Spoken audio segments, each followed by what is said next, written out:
Pomaže Bog i dobar dan, dragi gledalci, narodi Srbije, svi Srbima gde bili u svetu i svi ljudi dobre volje. Ovo je emisija Prelistavanje koju još jedan put zajednički koautorski vode jedan od osnivača pokreta SABA, profesor dr. Duško Kuzović i ja, glavni odgovorni urednik Srbin Info, Dejan Petar Zlutanović. Znači, nije ova emisija u formi intervjua, nego debati i dijaloga, tako da sam ovde ja domaćin koliko je Duško gost i on je gost koliko sam ja domaćin. Pomaže Bog, gospodine Kuzoviću. Bog ti pomogao, Dejane, pozdrav svim gledalcima i hvala što ste uz nas i hvala što nas pratite i nadam se da ste dobro po ovoj vrućini koja je postala nešto sasvim normalno. Zašto? To bih pitao naučnik.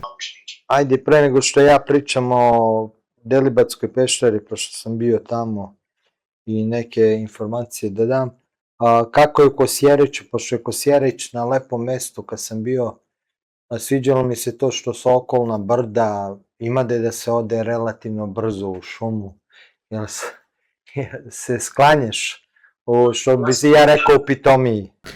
Ja sam ovih dana na Divčibarama, tako da tamo je još bolje nego u Kosjeriću, ali u svakom slučaju vas razumem i saučestvujem sa svim onima koji su na ovako velikoj vrućini prinuđeni da budu u svojim stanovima i u velikim gradovima.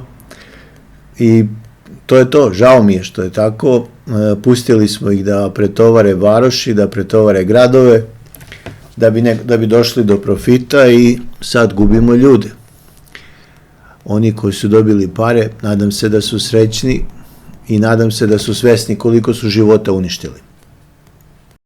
Da, mene zanima još, izvini Duško, pošto si ti arhitekta i znaš otprilike, ajde građe, koliko je opasno ovo gorenje šume i sve ostalo, kako to, koliko ta drvena građa može šuma, na primjer, da imaš predstavu da gori i uopšte i koliko mogu da ovi objekti koji budu oštećeni od požara, koliko je lako njih obnoviti sve ostalo. Mislimo o posledicama požara, koliko je to ajde, kao i svaki put, ili je to stvarno nešto o čemu bismo trebali da raspravljamo?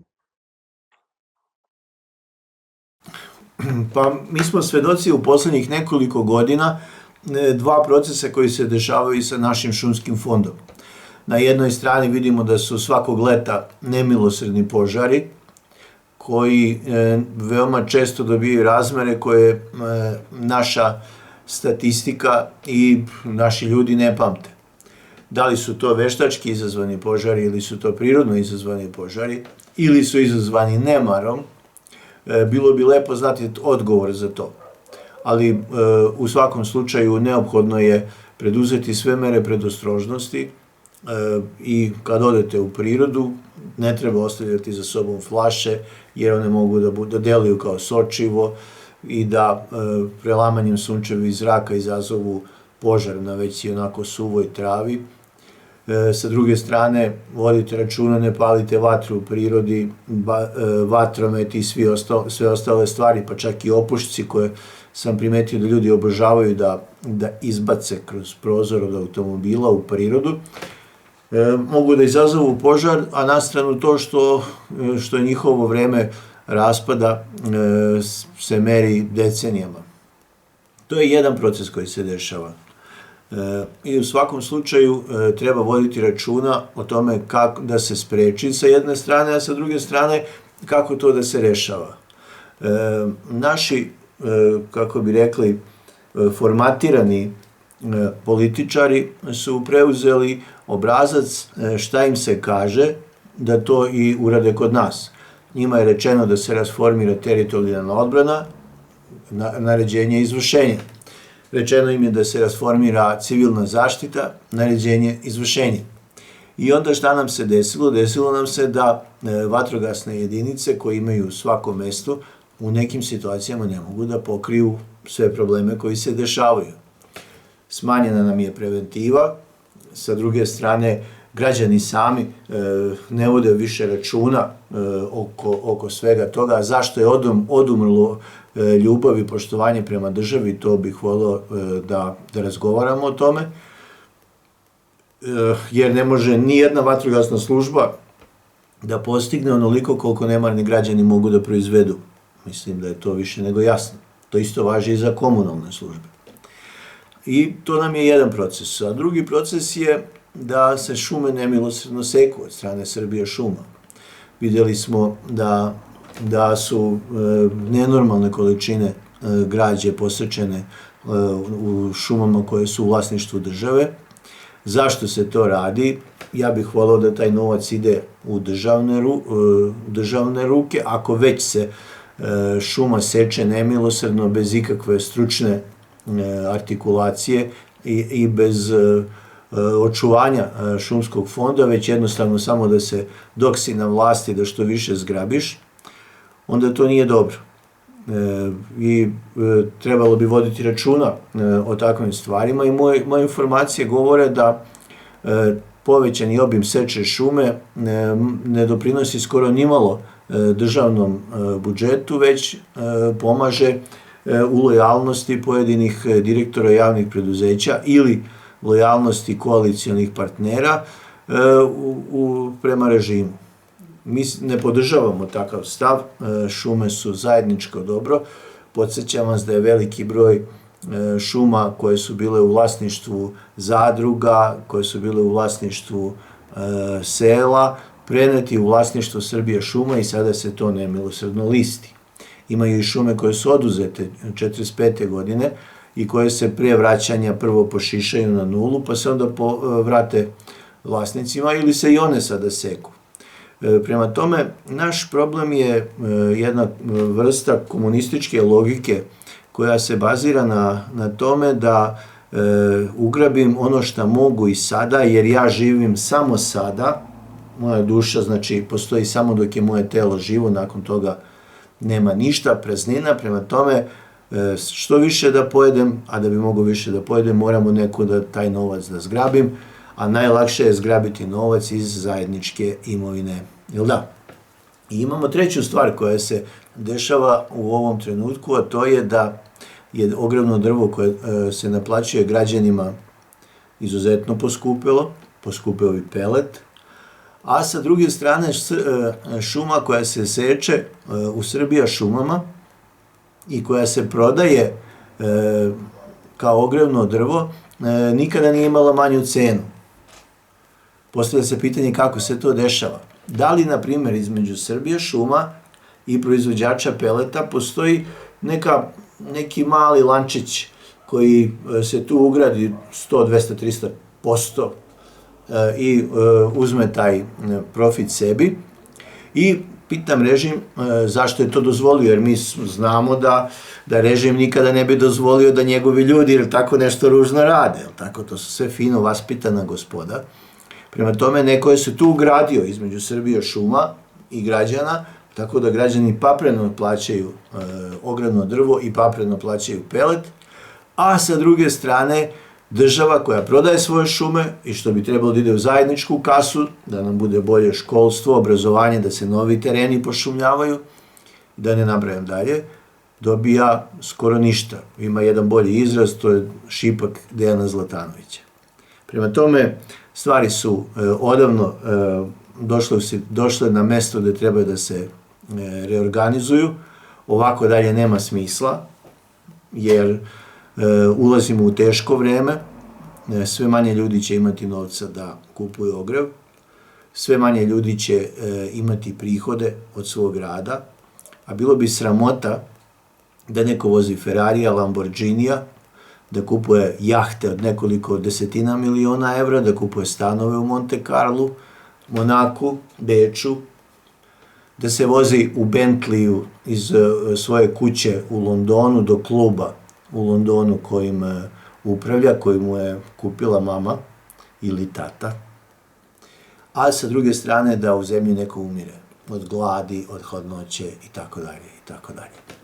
Prema tome, ja vas pozivam da se probudimo, da počnemo da gledamo život oko sebe širom otvorenih očiju, da ne mrzimo one koji su posrnuli, ali vreme je da preuzmemo odgovornost za svoju državu, jer član 2, stav 2 Ustava kaže suverenitet dolazi od građana. Od vas koji gledate ovu emisiju, hvala vam na tome, i od vas koji bežite kao đavo od krsta, od odgovornosti, zato što se plašite za posao i šta sve ne ostalo, ili na kraju krajeva volite lagodan život, a da taj lagodan život plaćate skidajući sa tuđe grbače sve što možete. To je to. E sad, kad je u pitanju požari, ajde da, pošto nije samo Srbija zahvaćena, nego zahvaćene su i druge države u regionu, od Hrvatske pa preko do Grčke. Zanimljiva je i jedna stvar, volio bi i ti kasnije da to iskomentarišeš, Duško. Za razliku, na primjer, od svih tih država gde, kad je u pitanju ljudski faktor, manje više su pronađeni krivci i otkriveni su ko je palio ili ko je postreknuo na ovaj ili onaj način izazvao požar, da li namerno ili nenamerno. U Srbiji mi imamo samo da je požar kod Bovanskog jezera izazvao muškarac iz Knjaževca koji je radio sa ručnom brusilicom sekao metar, pa varnice su letele i tako izazvao požar. Zanimljivo da za Delibatsku peštaru ne znamo, da je već nedeljama je požar, da ne znamo sad ću navesti najveće lokacije gde su požari. Stolovi kod kralja, to su požari koji se ne gase, dragi gledalci, danima, a negde i nedeljama. Znači, Delibatska peščara, najviše je sad trenutno ugroženo taj deo prema Beloj crkvi, Šušare, Grebenac i Kajtasovo. Stolovi kod Kraljeva, Maglić i područja kod Troglava, tu je onda Turjene kod Bojnika, Kladovo, s tim što je Kladovo i Fruška gora, tu su požari lokalizovani ili su rešeni. E sad, šta je tu zanimljivo?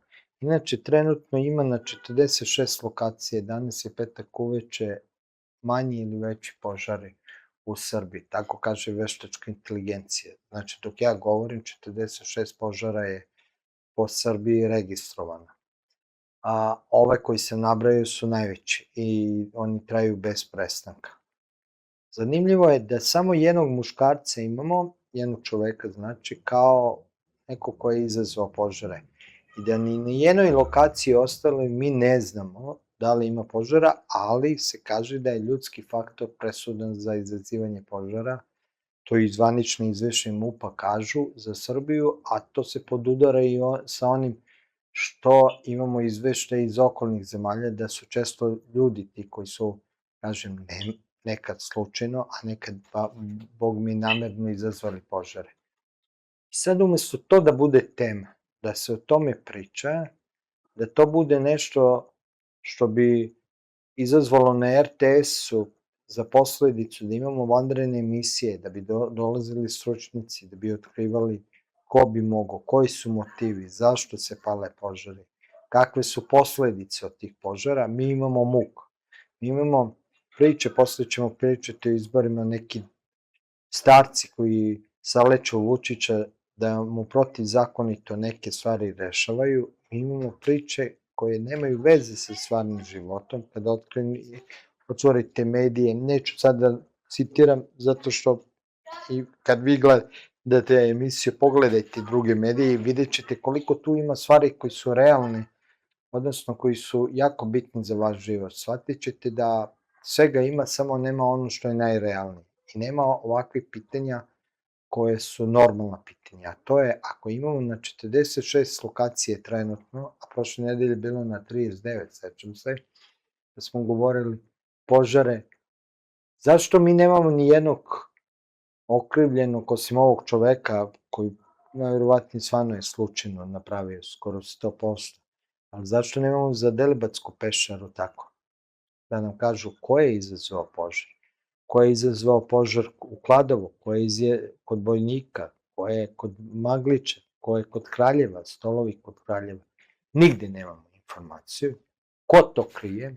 Zašto se ne govori ako je ljudski faktor? Kako se zove taj ljudski faktor? Valjda on ima ime i prezime. Zbog čega veliki mediji, pa čak i oni opozicijni, to pitanje ne postavljaju i ne govori se o tome. Bojim se, Duško, da ovi požari u Srbiji jesu deo faktora vremena, bez daljnjeg, i velike suše i velikih vrućina. Evo, danas i juče je bilo preko 42 stepena. Ja u Deliblatskoj Peščari, kad sam izašao iz automobila, pošto je imao u automobilu je imao taj termos, kako se kaže, kako se kaže nije toplomer, nego kako se kaže termostat, kako za merenje temperature. Pa je izmerio da je u kolima, na primjer, bilo 22-3, a napolju 43 u Delibatskoj Peščari. Znači imamo to, ali imamo i faktor da neko povećava se broj požara, da neko po izgledu, sam MUP kaže da je ljudski faktor u pitanju, sistematski po izgledu pali požari po Srbiji. Da li je to možda vezano sa rudarskom mapom, gde trebaju da budu novi rudnici, da ljude iseljavaju zbog toga? Posle će iseljavati, zato što mnogi će onda da prodaju tu zemlju jako jeftino, smatraće da ništa ne vredi. Mnogi će otići iz tih mesta gde su požari. Zanimljivo je, ja to pričam zato što je prošle godine u Bojniku i inače u celom tom području prema Kosovu i Metohiji, znači administrativnim prelazima prema Kosovu i Metohiji, gde su Kuršumije pre svega goreli požari, to su bila mesta gde su lokalni stanovnici govorili da su strane firme dolazile da vrše ispitivanje radi otvaranja novih rudnika. Da li u Delibatskoj Peščari je to povezano možda sa nekim vetroparkovima? Ja ne znam, ali znam informaciju potvrđenu iz viših izvora koje mi je, znači od ljudi koji se uopšte ne poznaju, da se godinama iz Delibatske Peščare izvlači pesak, da se pritom ne plaće nikakve dažbine državi, a da se taj pesak koristi u ovim građevinskim radovima. Moguće i zbog toga tako imamo velike građevinske radove, zato što je pesak besplatan za mnoge od njih. A to su ljudi koji su bliski režimu, koji grade, pre svega u Srbiji. Sve ostalo. Da li je neko, ja imam svedočenje ljudi, kad sam juče bio u Delibatskoj Peščari u četvrtak, da su nam govorili da 2 dana su oni lopatom gasili požare, jer nisu bili vatrogasci tu. Inače, treba vatrogascima skinuti kapu, oni su trenutno najveći heroji Srbije, ljudi rade od 12 do 16 sati dnevno, rizikuju svoje živote, veoma su disciplinovani i kakvo je društvo i kakav smo mi narod, vatrogasci su naši za koplje iznad svih nas. Tako da ja u ime, ako mogu, u ime celog srpskog naroda i svih građana Srbije odajem poštovanje i hvala im za to što rade.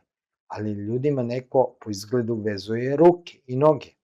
Zašto oni nisu se odmah pojavili u Delibatskoj Peščari? Ko je šta teo da sakrije ili hteo da potpeši? Zašto je 2 dana se čekalo da bi požari krenuli, a nije se reagovalo odmah? Inače, najbolje rešenje, mnogi očekuju da ovog ruskog aviona, koji stvarno pomaže dosta, pre svega u Delibatskoj Peščari da se ugasi taj požar, ali ne može biti rešenje. To će vam svi reći ljudi koji znaju kako rade požari. Ja sam nesrećom, bio mi ispušten telefon pa nisam stigao da snimim taj trenutak, ali za razliku od Iljušina, kad sam snimio ovaj veliki avion i kad se video kako leti, koliko je on ogroman i kako vodu prosipa, helikopter, kad prosipa vodu, ljudi, pa to vam je komarac, ali bukvalno komarac. Ja ne znam zašto i leti uopšte, valjda ima neki smisao, to znaju ovi ljudi, da li je to propagandni samo trik, helikopter, to što prosipa vodu, to je kap, bukvalno kap, kao da ste s jednom kapi napojili svoju njivu, otprilike na ovoj vrućini. To tako izgleda, jedva ga primetite. Ko komarac, stvarno. Ovaj ruski avion stvarno se primeti dobro i oseti se, to su i ljudi sa terena na Pešarevi mi rekli, helikoptere, ja mislim da su tu samo zaradi šminke. Ono što mogu da svedočim, sam bio tamo, vojska je uključena, policija drži blokade, mi smo ih malo zaobilazili. Ja nemam problem sa blokadama, oni trebaju da postoje, jer požar, ja sam imao kao izviđač i to iskustvo da je idući da pomognem ljudima u logistici za požar, došao mi je požar iza leđa i znam kako je podao požar i kako može za trenutak da vas dovede u životnu opasnosti, a da ste vi sigurni pre toga samo minut ili dva da ste bez da uopšte sebi život ne ugrožavate. I trebaju da postoji policijske blokade, one govore ko može, ko ne može da prođe, mogu meštani, mogu ljudi sa specijalnim dozvolama. A zašto za nas medije ne postoji poseban način kako možemo da uđemo zajedno sa njim, da nam pokažu šta rade, da pokažu taj herojski, zašto neće da pokažu kakvi su naši vatrogasci heroji. Da li zato da bi Vučić došao posle kad je ugašen požar i da kaže evo država je to učinila, ja sam to omogućio da se ugasi požar. To bi bila sramota teška, nacionalna sramota. Sada, u ovog trenutka, dok ja pričam, neki ljudi žrtvuju živote svoje. Hvala im na tome. A bojim se da će posle toga doći neke bitange da pokupe kajmak i da kaže eto, pomoću njih su ugašeni požare, a možda su baš ti požari se šire i uz pomoć njih i zbog njihovog nauma. Zato apelujem, ako hoće stvarno čistu priču, neka omoguće medijima da normalno, naravno, kako i treba, jer kažem, požar je jako podao i može začas da čoveka dovede u životnu opasnost, da nam omogući da radimo, da snimimo, da pokažemo šta se radi, šta se dešava na terenu, da pokažemo javnosti koliko je ta situacija opasna ili nije opasna, ko se trude, a ko se ne trudi, da kažemo istinu. Mislim, ako je stvarno vlastima stalo do istine, mislim da će to rado da urade. Ako im nije stalo do istine, onda će raditi kao što i sada radi, a to je da sakrivaju istinu i da mi ne znamo čemu ko podmeće požare opet, zašto ih podmeće, ako ih podmeće, kako se šire, koliko se šire, ko je sve ugrožen, ko možda uopšte i neće biti ugrožen. Mi te odgovore nemamo. I zato ja imam za kraj ogromnu sumnju da iza ovih požara stoje ljudi bliski vlastima. Neću da uperem prste na Vučića, jer prosto sumnjam da on baš svako, kad je svaki problem, da je baš on uzročnik problema. U biti jeste, jer je napravio sistem i njegov režim je posledica ovog svega što se dešava, ali ne mora da znači da je konkretno uključen on ili njegov bata. Ali bojim se da su njegovi ljudi uključeni i da su tu ovde dva faktora najprisutnije. Prvo, prikrivanje istine, po svaku cenu, da li nekome odgovara požar pa ih zato prikriva ili zbog ove druge stvari da se pokaže u stvari da je sistem pukao i da su oni koji rukovode nesposobni da rade i da sve ovo što se dešava se samo zato što ljudi srednjeg i nižeg nivoa rade svoj posao, trude se, daju sve od sebe, a da je onog višeg nivoa rukovodstvo, da je katastrofa, da su to nesposobnjakovići, da nemaju pojma šta rade i kako rade. A dokaze da ruski avioni su nam nuđeni već pre mesec dana, pre nego što su krenuli požari, Ruski humanitarni centar i ruska strana, znajući kako je leti, ponudila je da bude pripravna i ponudila je odmah ne jedan, nego više aviona i opremu, mi smo odmah ih odbili i na početku požara smo ih odbili. Da bi sad, kad je frka velika, pozvali Ruse i kao i uvek, kad je najteže, tu su braća Rusi i onda su svima dobri. A čim prođe problem, a šta su Rusi učinili za nas? Pa evo šta rade, gase požar, a Amerikanaca, Engleza, Nemaca i Francuza nigde nema. S tim, Duško, tvoj komentar. Pa dve stvari se nameću iz događaja koji su bili u Srbiji u proteklih nekoliko dana. Prva stvar je da je neophodno formirati civilnu zaštitu i ponovo vratiti rezervni sastav vatrogasnih društava koji je obučen i koji je pripremljen. To je prva i osnovna stvar koja je neophodna i izvinjavam se što u ovom trenutku pominjem aktivnost, ali Pokret Sabor je davno predao predlog o tome da se ponovo uspostavi civilna zaštita koja ne bi samo asistirala u ovakvim situacijama kao što su požari, već i u svim drugim elementarnim nepogodama i vremenima koja dolaze, a ta vremena koja dolaze i nisu baš nešto posebno srećna. Prema tome treba ponovo uspostaviti sistem civilne zaštite. Mi smo to pokrenuli i pozivam građane da i oni zahtevaju tu istu aktivnost, pa na kraju krajeva mi smo svesni da to Skupština neće uraditi u ovom sazivu, jer za sada nisu uradili skoro ništa što je u korist naroda. Uglavnom rade ono što je na štetu države i naroda. Zašto to rade, to ćemo veoma brzo saznati.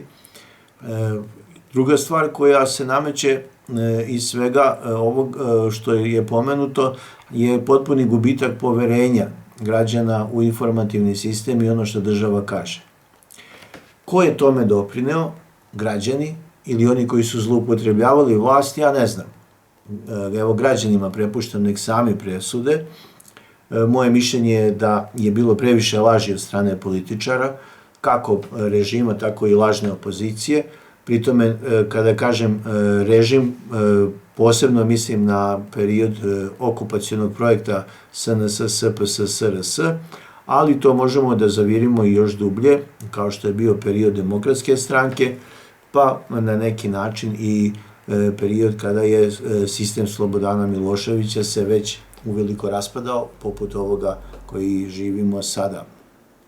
Prema tome, to što građani više ne veruju vestima, ne veruju ono što kažu državni zvaničnici, sramota je da krivite građane, krivite sebe, jer ste vi političari zloupotrebljavali informativni sistem. Druga stvar, lažna opozicija je ćutala na to šta režim laže, ili tercovala, da, ili pričala o nekim sasvim desetim stvarima, a to sve sad narod plaća. I još jedan proces koji se dešava i koji je očigledno postao sve više zastupljen u društvu, a to je da se zemljište za gradnju ili za rudarenje upodobljava tako što se izazovu šumski požari. Mi smo već 2 ili 3 nedelje na pisarnicu Skupštine predali inicijativu da se izmeni zakon tako da zemljište koje se nalazi pod šumom se 20 godina ne može koristiti za gradnju, a zemljište koje se nalazi pod voćnjacima 30 godina. To nije znači mi nismo izmislili nikakvu toplu vodu, to se primenjuje u Španiji, to se primenjuje u Grčkoj, znači to se primenjuje u velikom broju zemalja gde je ta bolest paljenja šuma radi oslobađanja za gradnju već uzela u velikog maha. I mene zanima kako to da, na primjer, u Skupštini niko o tome neće da pokrene inicijativu, već jednostavno obožavaju, da vređaju Aleksandra Vučića, i onda se javljaju vesti koji kažu joj šta mu je rekao, joj kako mu je spustio, ala ga je zavalio, pa slušam neke penzionere koji kažu onaj tamo iz Priboja kako vređa Vučića, pa to šta rešava problem? Jel to rešava naše probleme? Ja mislim da ne rešava. Šta više, ako ćemo pošteno, on vas, onu reč na Z, koju nije pristojno javno reći, on vama to radi. Imate i drugu varijantu takozvanog opozicionog delovanja, gde idu sređuju male parkiće, selo gori, ali on vodi akciju oko malog parkića, asfaltira rupice u putu, eto to je to, Tako da imamo mnogo bolesti u našem političkom sistemu. Bolest dolazi zato što ljudi neki su ucenjeni, neki nemaju nikakvog obraza, neki nemaju nikakvog morala i pristaju da sarađuju sa režimom. Idi tamo pravi cirkus, sređi, nemoj mi praviti problem u ovoj zoni, ali slobodno tamo u parku, tamo seđuju, onaj park diži galamu, skupljaju peticije, glasove i sve ostalo i to može. I ja ću tebi dati medijsku podršku, čak ću te proglasiti svojim neprijateljem, pa ima i policija da te hapsi, pa da te nosi. Joj, kakve ćemo cirkuse da pravimo, samo da ovaj narod ono nazove. Prema tome, ta druga stvar koja se desila kod nas, a to je da je politički sistem potpuno razboljen, kako bi se lakše pljačkala Srbija, mora ponovo da se resetuje. Znači, svi oni koji su učestvovali na bilo kojoj strani u Skupštini od 5. oktobra i ranije do danas, mislim da nemaju pravo više da imaju uopšte, čak ni pravo glasa, kamoli da imaju pravo učešća u političkom životu. Zbog toga i predlažemo lustraciju, jer ako vam nije dosta poniženja, ja ne znam šta želite vi više da vam vlast radi, a da vi se ne osjećate neprijatno. To su stvari o kojima treba da razgovaramo, a ne da slušamo kako neko vređa Aleksandra Vučića, jer on to i želi. Znači, on želi da na jednoj strani vi dobijete ono što želite, ali to što dobijete da njemu ne šteti u njegovim planovima i poslovima. Zato vas i zovu kada se skupite u stotinama hiljada, da idete da blokirate potpuno nebitna mesta. Vi onda isprazni se ta narodna energija i nekoliko meseci oni mogu na miru da rade posao. Razmislite oko toga, razmislite ko vam to radi i najvažnija stvar, hteo bih da se zahvalim novinarima, bez novinara ili novinara, ovaj sistem ne bi mogao da funkcioniše, ali on zato funkcioniše veoma dobro. Zahvaljujući novinarima koji sve to lepo omogućavaju i prave se ludi kao da je to istina i kao da su to činjenice.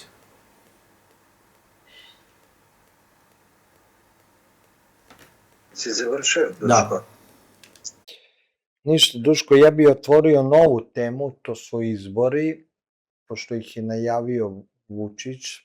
On je naime rekao da će biti izbori održani 18. ili 25. oktobra, da će to saopštiti za neki dan i da bi to bili, ako bi bili, onda moraju najkasnije da budu raspisani 3. odnosno 10. septembra. Pošto po našim pravilima 45 do 60 dana su potrebne za izbornu kampanju. Sad, pre nego što ja krenem da pričam sa izborima, o tome kako i šta i ko je, teo bi samo prvo neke stvari da naglasim vezano što se sad dešava u ovoj Vučićovoj kampanji. Imamo ove scene gde razgovara Vučić i da govori sa ljudima, bili smo prošle nedelje smo pričali u Novoj Varoši da je žena govorila da nije dobila posao koji se nadala iako je skupljala dovoljno kapilarnih glasova. Juče je izašlo ovaj čovek koji maše papirima nekim, hoće da ljubi Vučiću ruku, pa onda kleči na kolenima, pa traži neke sjelice, bandere. Imate taj snimak, starac jedan i sve ostalo. Masovno mu ljudi prilaze, traže od njega uslugu i imamo zanimljive scene. Vučić tada uzima mobilni telefon i zove dotičnu osobu. Sećam se, pre 2 godine su ga uhvatili da on uopšte nikog nije ni zvao, nego da je lagao kad je pričao kao, Janko Jankoviću, sredi Marko Markoviću, tako, to i to, molim te, nemoj da... Zim. Nataša, snimam prelistavanje. Ćao. Izvini, seći ću ovo. Samo da napišem, ne sećam. kada je lagao da je razgovarao, znači sa nekim da bi rešio problem. Sad, danas sam imao emisiju sa jednim advokatom Aleksandrom Veselinovićem i pitao sam ga baš vezano sa time, da li su u krivičnom delu i Vučić i oni koji pita? Da, dragi gledaoci, i oni koji rešava problem. Samo da znate, svi vi koji u tom trenutku pitate Vučića da vam Vučić reši neki problem, pošto po zakonu i ustavu nema pravo da vam rešava. On može samo da pita nadležne organe zašto se ne rešava i to službenom dopisom. Nema pravo čak ni mobilni telefon da okrene, osim u vanrednoj situaciji, na primjer kad je požar, a on nema ga u požaru, pa vidi da se ne stižu, na primjer, vatrogasci, pa da pita zašto ne stižu. Ali takva mu je funkcija. Niko u državi na taj način ne može da vam reši problem po zakonu. Vi ste u prekršaju. Vi ste sebi nacrtali, neki od vas, i par godina zatvora, samo da znate. Sa tom pitanjem, u stvari sa priznanjem da ste skupljali kapilarne glasove i da ste očekivali neku nagradu koja je protivzakonita. Bukvalno ste sebi nacrtali zatvor,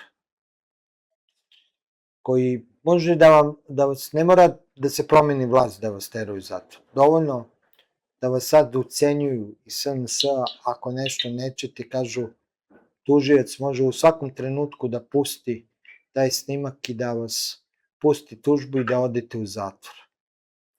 Drugo, Vučić onog trenutka kada je uhvatio mobilni i zvao neku Zoricu, Mariju ili bilo koga i govorio i tražio da reši problem, taj konkretan, oko asfalta, sijalice. Inače, zanimljivo na Informeru je to vest.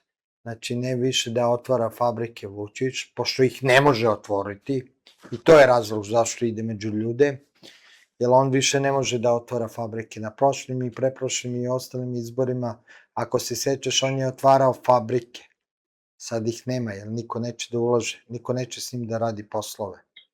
I zato on ide da rešava stepenice, asfalt, sijalice, nekome da ispravi nepravdu, nazovimo, što nije dobio posao, za ono što je protivzakonito radio. U svakom slučaju, ja bih volao, dragi gledaoci, da podelite ovo što ja govorim i da podelite ono što je govorio advokat kod mene sutra u emisiji, u subotu će biti prikazana ta emisija. Svim onim čacima, svim onim SNS lojalistima, naprednjacima i svim onim koji misle da će dobiti posao na taj način što će Aleksandra Vučića uhvatiti za rukav i zamoliti ga da odradi nešto za njih, da znaju u startu da rade protivzakonitu stvar i da mogu po zakonu i ustavu ove zemlje, ne da mogu, nego moraju biti procesuirani i moraju da završe u zatvoru. To je teško krivično delo. Kao što je krivično delo to što radi Vučić, i za to jednog dana mora da odgovara, i moraju svi da odgovaraju koji nisu pokrenuli krivične postupke zbog toga što radi Vučić i što nisu prekinuli tu kampanju i što nisu postavili ovo pitanje niti ovo rekli, a znaju kao sudije, pravnici, tužioci da je ovo teško krivično delo i da je ovo teško kršenje zakona. I tako ćete vidjeti, dragi gledaoci, ko je u stvari prava opozicija, ko nije. Ko stvarno hoće da ruši, mislim da meni ovaj režim. Ko je postavio na ovakav način pitanje šta to radi Vučić i kakva mu je kampanja? Da li ste čuli jednog političara da je postavio na ovakav način pitanje? A to je konkretno kršenje zakona. Razmislite malo o tome kad dajete glasove. Ja znam da su jedino studenti ponekad postavljali ovakva pitanja i niko više. Ali bukvalno niko više. To studenti na svojim Instagram stranicama ili Twitter stranicama, ne u emisijama nisam primetio možda. U svakom slučaju, ovo što se sad radi treba javno reći da je protivzakonito i moj savjet je da javno kažete svim tim ljudima, jer oni 90% u slučaju pojma nemaju da krše zakon. Pojma nemaju da će jednog dana mogu da završi u zatvoru zbog toga. Da mogu sada da završi u zatvoru zbog toga.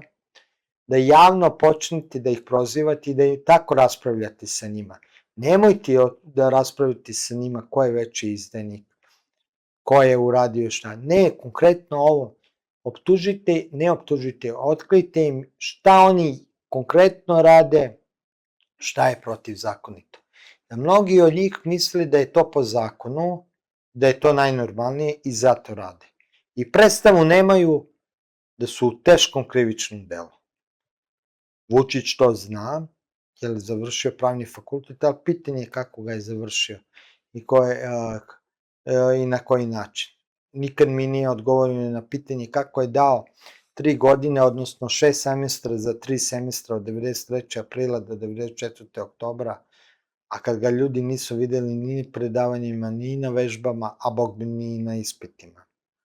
Tako da je pitanje, pošto sam primetio da više ja kao istoričar, koga je uvek zanimala istorija pravnih sistema, zato je mi moj diplomski rad antisemitsko zakonodavstvo, nacističko 33. 35. u Nürnbergu, više znam ili pokazujem da više znam o pravnim stvarima nego on.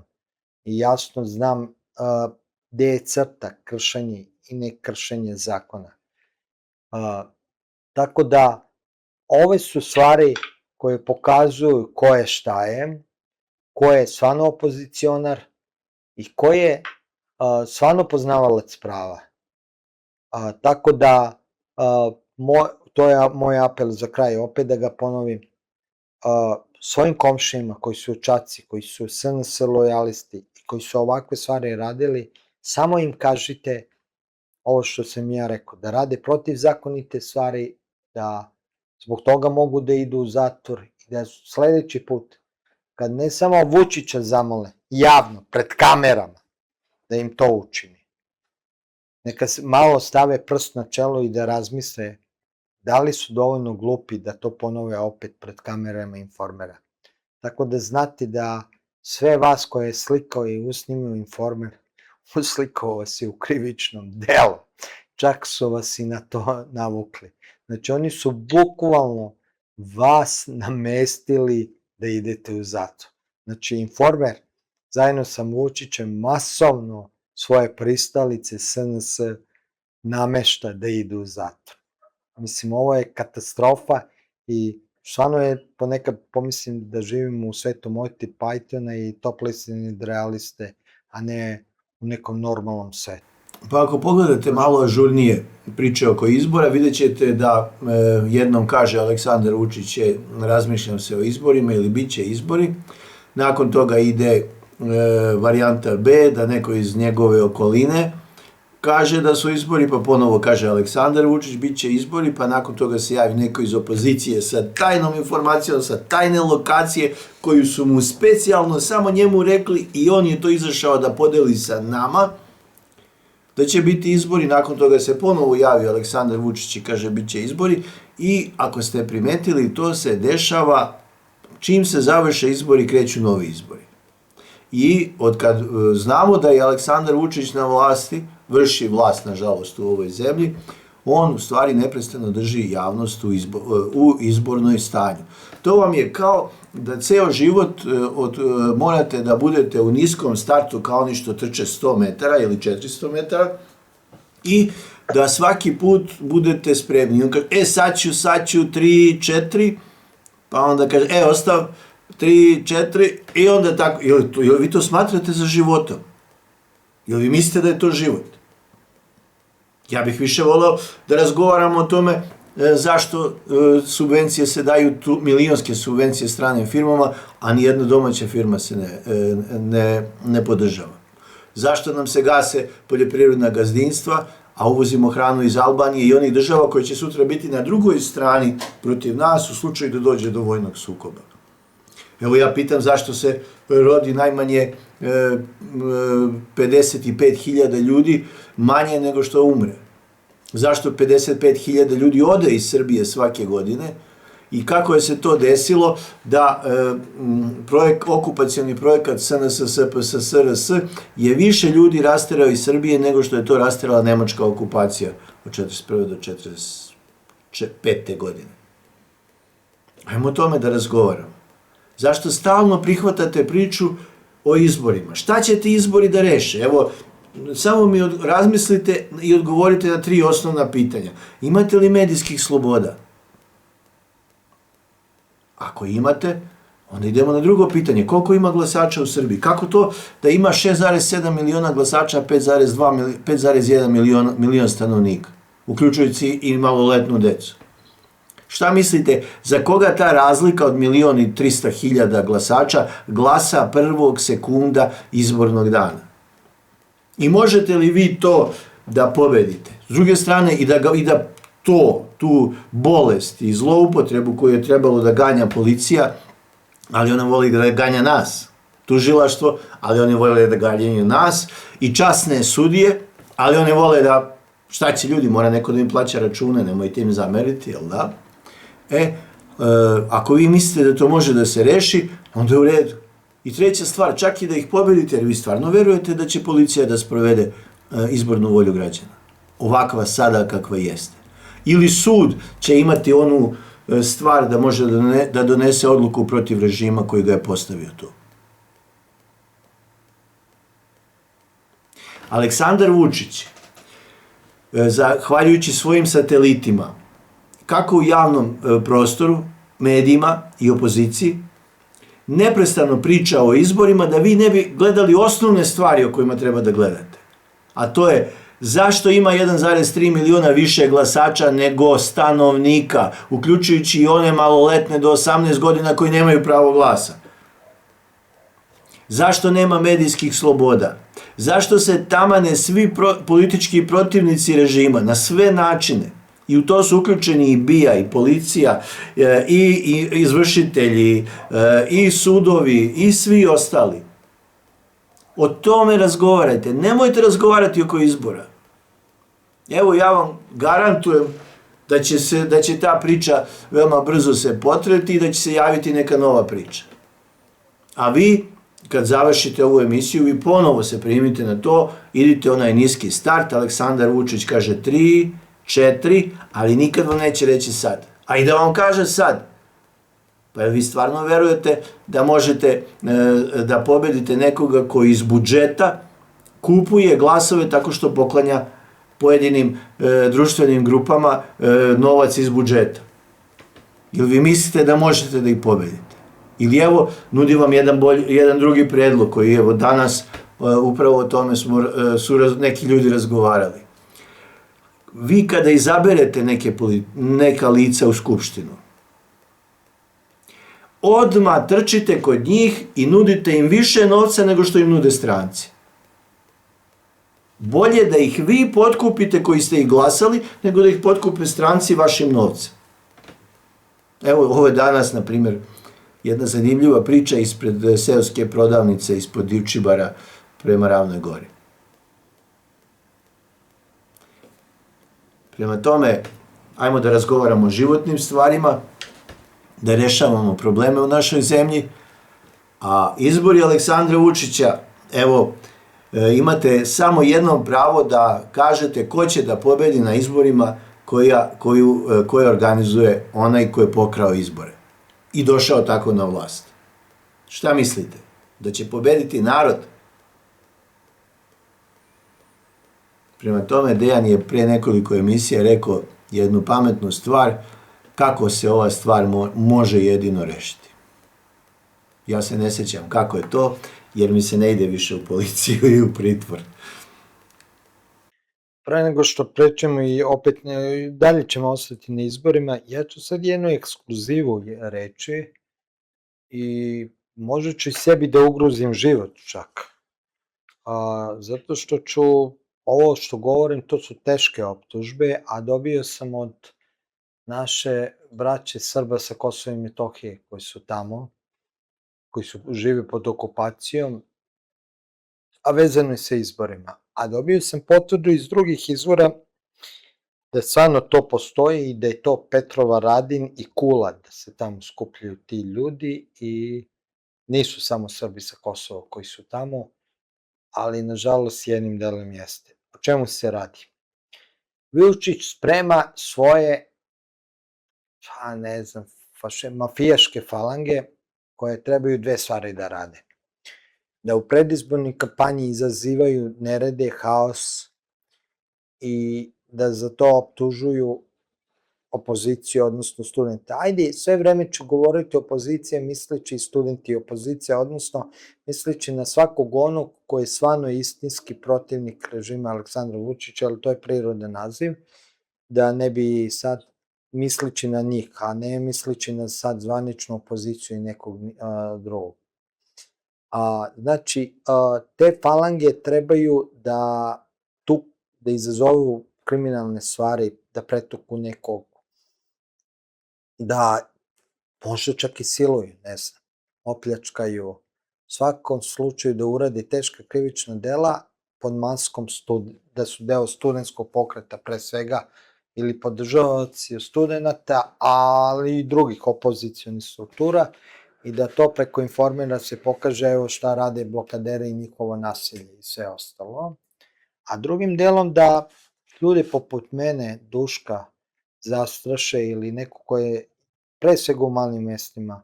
Odmah ću reći da čak sam ja mnogo zaštićeniji ili mnogo sigurniji nego Duško koji živi u malom mestu, odnosno svi vi koji živite u manjim mestima. Ja ipak imam neku zaštitu javnosti za razliku od vas koje lokalnih kabadahe ili iz drugih mesta mogu da dođu i da vam nanesu zlo. Tako da ja i ovo govorim i baš zbog toga da ljudi koji su na lokalu, a oni će dobiti izbore, a ne mi u velikim gradovima, budite pripremni, jer to je, ići će do ubistva, nevjerovatno. Spremni su na sve i vi morate da budete spremni na to da se odbranite. Ja ne kažem da ću poginuti ili da ću biti ubijen, ali ako bi mi se desio pokušaj da me neko ubije ili napadne ili da me povredi, tako da dobijem teške telesne povrede, neću se iznenaditi. I neću se iznenaditi ako se to dešava ljudima poput, kažem, na primjer Maje Jakišić, koji su umrlicu nacrtali, sad je teraju u zatvor, ja javno kažem da bi je ubili, posle ću o njoj pričati posebno, i za to mu trebaju ljudi. Cilj im je da imaju 2000 ljudi. Zašto? Zato što i u policiji on nema podršku toliko, iako je komanduje i za sada je kontroliše, ali za takve teške zločine potrebni su mu ljudi koji su teško ucenjeni kriminalci. Sad tu će biti kriminalaca, pominje se o neke boske u Novom Sadu, pominju se neki ljudi koji su vezani sa borilačkim veštinama, to ću sledeći put njih da kažem, treba mi još potvrde ko su sve, šta su, reći ću im imena. Sad ću pomenuti imena ljudi sa Kosova i Metohije, zašto je bitno i pre nego što pomenem. Jako je bitno da njihova imena i prezimena što pre otkrijemo i da ih javno prezentiramo javnosti. Jer to je naše najveće oružje. Ja se sećam društvo Sveti Sava, dok ih nisu razbili đaci iznutra, ne spolje, iznutra, i to preko njihovog advokata su ih razbili iznutra, imali su uspeha u borbi protiv narkodilera jer su koristili jednu taktiku, kažu bolje nego fizički obračuni što su bili, a to je da su javno lepili nalepnice i objavljivali imena i prezimena tih narkodilera i tamo gde su njihovi rođaci živeli, njihovi roditelji, rođaci, lepili su, na primjer, na ulazu zgrade, kaže ovde živi otac, majka, brat, stric, strina, ujna i tako dalje, od čoveka koji prodaje drogu vašoj deci i ime i prezime tog čoveka. Zato je jako bitno da i ove koji trebaju da budu te falange koji će izvršiti nasilje nad svima onima koji se javno suprotstavljaju pre svega Vučiću i svima onima koji su potencijalna opasnost za režim Aleksandra Vučića. To je jedino rešenje. I onda kad njihova imena budu javno objavljena, šta vi možete da radite? Da dođete i da im kažete da, mi znamo da ćeš ti da ubijaš mog sina, ćerku, mog strica, mog prijatelja, mog kuma i neću ti nikad to zaboraviti. Ne morate ništa više kažete, dovoljno to da mu kažete i da ga pogledate u oči. A on neka živi sa time, neka se nosi i neka razmišlja onda da li će neki sin, brat, kum ili bilo ko, zato što zna da je okrvarvio ruke, možda potražiti pravdu na ovaj ili onaj način. Neka budu u strahu, kao što su u strahu od Vučićevog režima i od njegovih ucena, neka budu u strahu od nas, a mi to radimo po zakonu i ovo imamo prema zakonu. Naime, nažalost, ljudi koji su učestvovali u Banjskoj, o tome smo pričali i mi, izgubili su, u stvari, Milan Radojičić ih je prodao tada da bi se spasio i dao je sve njihove podatke, njihove kartice, lične karte, štale i kreditne kartice, separatističkim vlastima na Kosovo i Metohiji u Prištini. Ti ljudi ne smiju da napušte ostatak Srbije, jer će po poternicama separatista iz Albanije uglavnom u velikom deo zemalja sveta biti uhapšeni, predati okupatorskim vlastima u Prištini. Ti ljudi u strahu su da napuste od Srbije, u strahu su da ih ovaj režim Aleksandra Vučića pusti, ucenjeni njihova porodica i sve ostalo. U velikom su strahu. Ja, draga braćo, mogu da vam pomognem tako što dođite kod mene i pričate o ovome kako vas ucenjuju i sve ostalo, ali neću se miriti sa time da zato što ste vi ucenjeni, možda ću ja biti ubijen, zgažen, prebijen ili neko ko isto razmišlja kao ja. Ili neki ko podržava i želi smenu Aleksandra Vučića i režima. To što ste ucenjeni, to je strašno i ja ću kao novinar i kao čovjek dati sve sebe da vas spasim, koliko mogu kao profesionalac, i staću iza vas, koliko mogu i svojim životom, ali neću dozvoliti da vršite teror pred vama. I podsjetit ću vas da su vašu braću i prijatelje blago ubili albanski separatisti, zato što su bili izdati od strane Banjskog Milana Radojičića i Vučića, tog istog čoveka koji je rekao kada su ga pitali šta ćete da uradite predsjedniče kad počnu da nas jure ko zečeve, on je rekao da će, kako beše ono, ko vukove, kao vuk da bude, ili da će da ih brani svom silinom. Na kraju, eto kako ih je odbranio, pustio ih je da jedan Blagoje Spasojević, jedan Vladimir Tonrić i Dušan Maksimović budu u zatvorima doživotno, u kazamatima albanskim ili 30 godina. I svi vi koji ste ucenjeni, ali ste bili u Banjskoj, hvala Bogu niste pali u nijednom Srbinu, pa čak ni Cačeju, ne želim da završi u kazamatima albanskih separatista i borit ću se svom silinom da nikad ne završe. Ne želim tu sudbinu. A vi, ako ste stvarno njihova braća i prijatelji, makar i sramote prema njima, to nećete da uradite.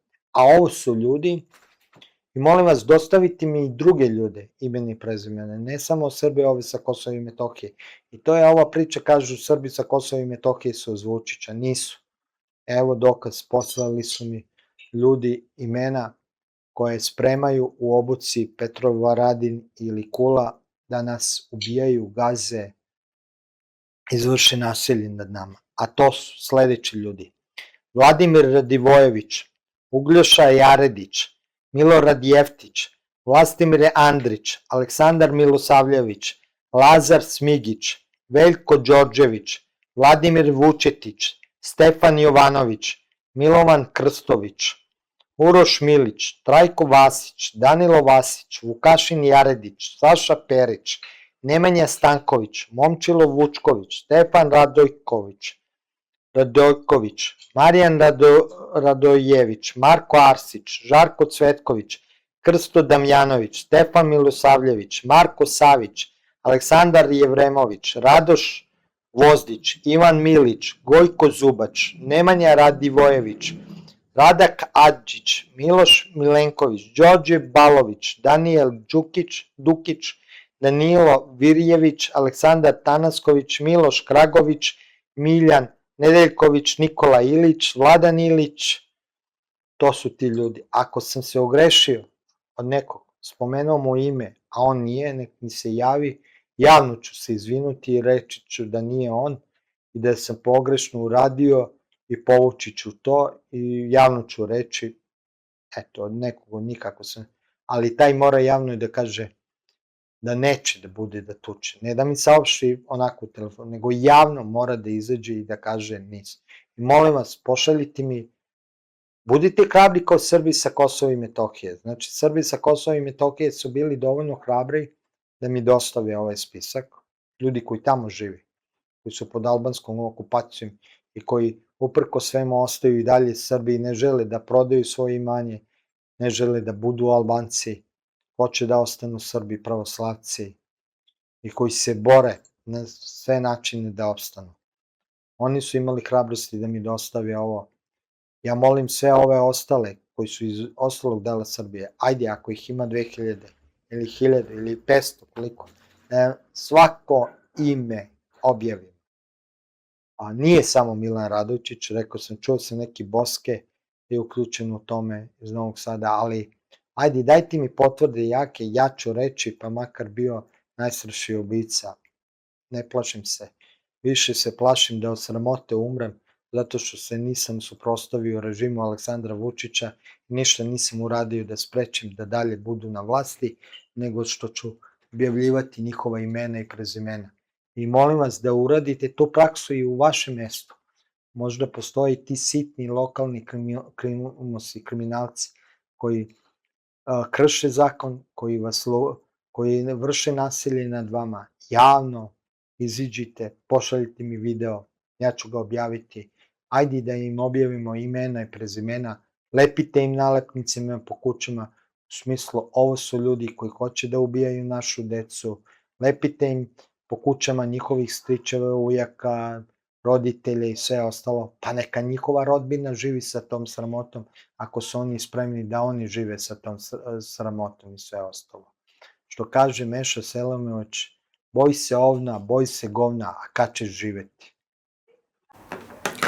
Pa do građana su došle vesti da se u jednom od gradova u Vojvodini priprema ekipa oko 2000 ljudi koja bi trebala da posluži za političke potrebe postojećeg režima, imajući u vidu da mu se na sve strane osipa podrška, čak i u onim organima sile na koje je on do sada računao i koji su mu pružali istina neograničenu podršku. U tom čak mislim i da su pitanju sudije i tužioci kao izvršitelji, kao jedan od pendreka ovoga sistema. Mislim da nije dobro, ako je to istina, za sada nemamo potpune potvrde, ali je malo i nezgodno očekivati da neko ko radi tako jednu očigledno kriminalnu stvar izađe javno pred kameru i kaže da je on da to radi. To vam je kao kad odete na sud i snimite lopova da vas je krao, a sudija kaže da li ste napravili snimak u saglasnosti sa lopovom. Naravno, nijedan lopov neće da kaže snimaj me da bi me sutra mogao da optužiš, jel da? Mislim, ali to su stvari koje se dešavaju kod nas i koje plaćaju građani. Jedini koji lepo zarađuju, to su oni koji učestvuju u toj mašini, oni koji sude, koji brane, koji napadaju. Tu se vrti lepa lova i svaka vam čast, odlično ste smislili taj posao. To nije dobro.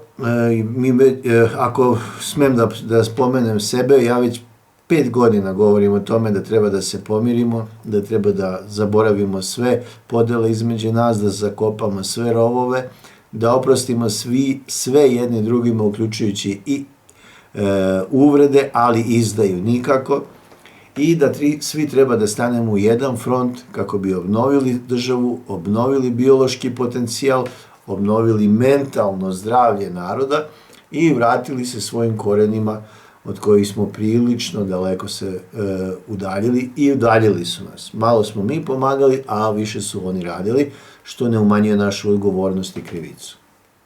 Prema tome, stvari će ići tokom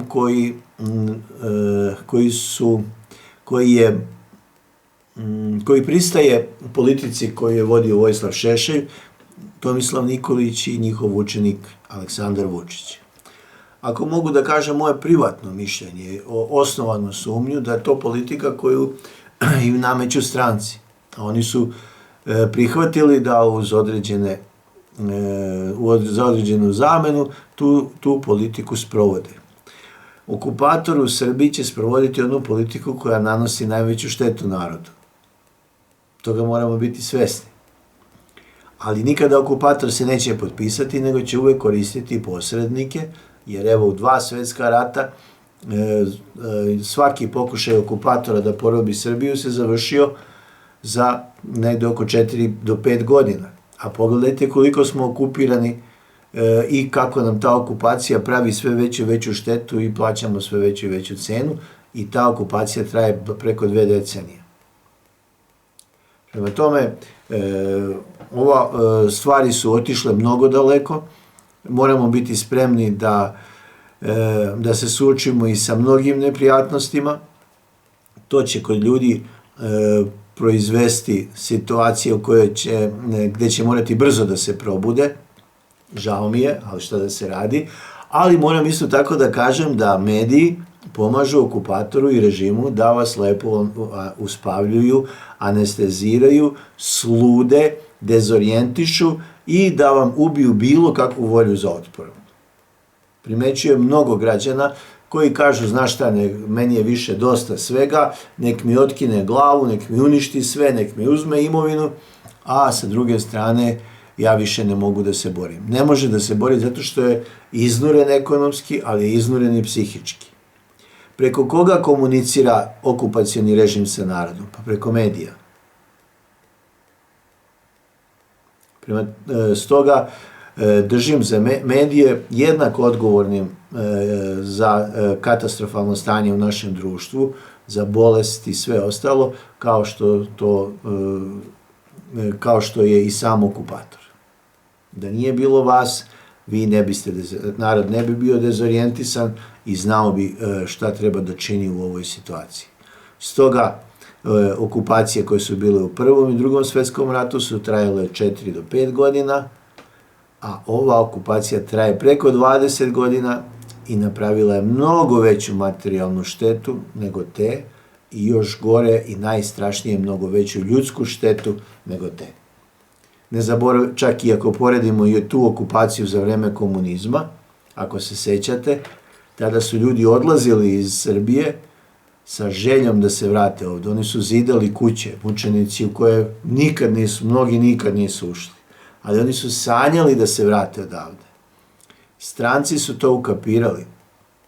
I oni su rekli, sada ćemo da u Srbiji napravimo tako toksične uslove, da kad Srbin ode iz Srbije ne padne mu na pamet više da se vrati, i ako mu padne na pamet da se vrati, napravit će mu naši Srbi koji rade za nas, strance, takav pakao od života da će ga za primer masakrirati, i on će sam povući za sobom još mnoge druge koji će odustati od povratka u Srbiju.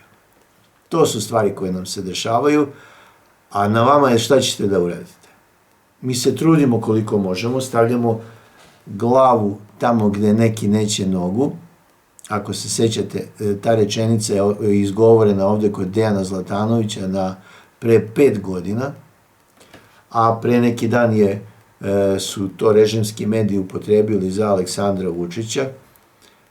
Ja mislim da vam nema potrebe o tome objašnjavati, stoga vas molim, probudite se, probajte da branite najpre svoju porodicu, svoje mesto, ne očekujte da vam reka promena dođe pod vaš prozor, To se nikad neće desiti. Vi reku morate da napravite tako što ćete vi sa vašim prijateljima napraviti jedan mali izvor. Mnogo malih izvora će napraviti rečicu, mnogo rečica će napraviti reku i konačno će se stvoriti uslovi da se Srbija očisti kako se od svakakvog đubreta koje je gore, Srbija je u gorem stanju nego što su to nekada bile Augijeve štale. Augijeve štale i Srbiju u današnjem stanju može da očisti samo reka promena. A da bi se promene desile, morate vi da to uradite, jer nećete uraditi ni Rusi, ni Amerikanci, ni Britanci, ni Rusi kad dođu na Dunav, ni Kinezi. Rob koji očekuje da mu neko drugi skine lance, nikad neće dočekati slobodu, dočekat će samo novog gospodara. A Srbi ne ljube lance. Prema tome, znate šta vam je činiti. Činjeti.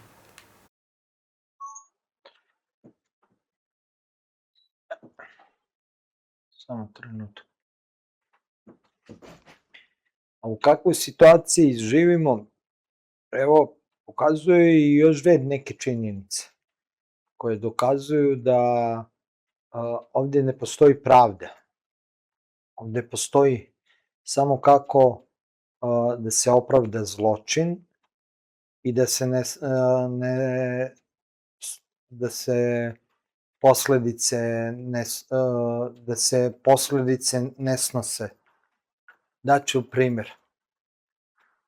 Veselin Milić je posle 52 dana u zatvoru, u pritvoru, tačnije rečeno, pušten da sa slobode se brani.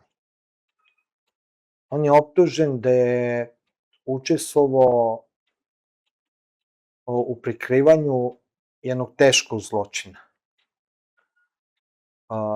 Čak se u jednom trenutku sumnjičilo da je i sam učestvovao u zločinu. U svakom slučaju, to delo za koje se on sumnjiči da je bio tu neko koja ga je prekrivao i dalje postoji. Sad, ljudi su dobijali kućne pritvore za mnogo manje stvari. Dejan Bobeček, koji je uhapšen kad i ja, uhapšen je zbog puške koja se dokazala na sudu da ne može da se upotrebi, da meci koji su pronađeni kod njega za tu pušku ne pripadaju toj pušci, da to oružje nije moglo da se koristi. Čak i osuđen zbog toga, nije prvostepeno, da mora da ide u zatvoru, a da mora da ide u jednom trenutku u zatvoru ako bude i to pravosnažno, trenutno nije, ali u kućnom pritvoru, a pre toga je bio 3 godine skoro u zatvoru. A Veselin Milić znamo zašto je optužen. Za sada prekrivao težak zločin, a mnogi, on je Aleksandar Nešović Baja, kad je u pitanju restoran 27, a mnogi sumnjaju i da je možda i počinio. Možda, ne znam. Pustimo da pravosuđe otkrije. U svakom slučaju, ja znam, jer sam prolazio kroz to kad ste u pritvoru pa vas puste, stvarno on ima pravo, kakva je odluka suda, da bude bilo gde u svetu, s time što mora da se odazove uvek kad ga pozove sudija na proces, odnosno na samu sednicu, kad počne ceo proces. Pitanje je da li će se odazvati, a zašto to kažem, pitanje da. Prvo, da li će uopšte procese krenuti. Mi ne znamo kada će biti to prvo saslušanje, kad je zakazano to ročišće, kad treba da se pojavi pred sudijom. To je jedna stvar. Drugo, on je iskoristio odmah da ode u inostranstvo, čak i kad su pisali o tome mediji, njegovi advokati su brzo reagovali da protiv tih medija podignu optužbe, A zanimljivo da su osobe koje su jako bliske režimu Aleksandra Vučića na društvenim mrežama objavljivali podatke da se čak Veselin Milić nalazi u Hrvatskoj. Zašto ja ovo govorim? Nemamo ni jedan zvanični podatak, niti vizualni dokaz da bilo ko u ovoj državi Srbiji zna gde je trenutno Veselin Milić. Znači čovek koji kao načelnik beogradske policije optužen u jednom teškom krivičnom delu za, ajde, neću kazati da je on napravio zločin, zato nije optužen, ali je optužen za teško krivično delo. Mi sad ne znamo ni gde je, ni da li će se vratiti u Srbiju i koje su njegove namere i kakva je dalje njegova sudbina. Niti znamo ročišta kad će biti za njegov proces i da li će ikad se pojaviti pred sudijom. Ništa to ne zna. Imamo Gorana Vesića, gde je apelacioni sud još presudio da mora da se vrati u kućni pritvor. I zbog, nazovimo, tehničke greške, on je i dalje na slobodi, a mi opet ne znamo, nemamo ni jedan vizuelni audio ili bilo koji dokaz ili izjavu bilo koje institucije u zemlji Srbiji da znamo gde se danas trenutno nalazi Goran Vesić koji je optužen za slučaj nastražnice za još teže krivično delo da je stradalo 16 ljudi. Znači imamo to dvojicu muškaraca, dva čoveka, što bi se reklo, koji su bili na visokim pozicijama. Jedan bio na čelu beogradske policije, to vam je de facto drugo ili treće mesto u Ministarstvu unutrašnjih poslova ako izuzmemo ljude koji rade u bezbedonosnim službama, jer operativno toliko radi posao i jer najveći deo kriminala manje više u svim zemljama je u njihovim metropolama.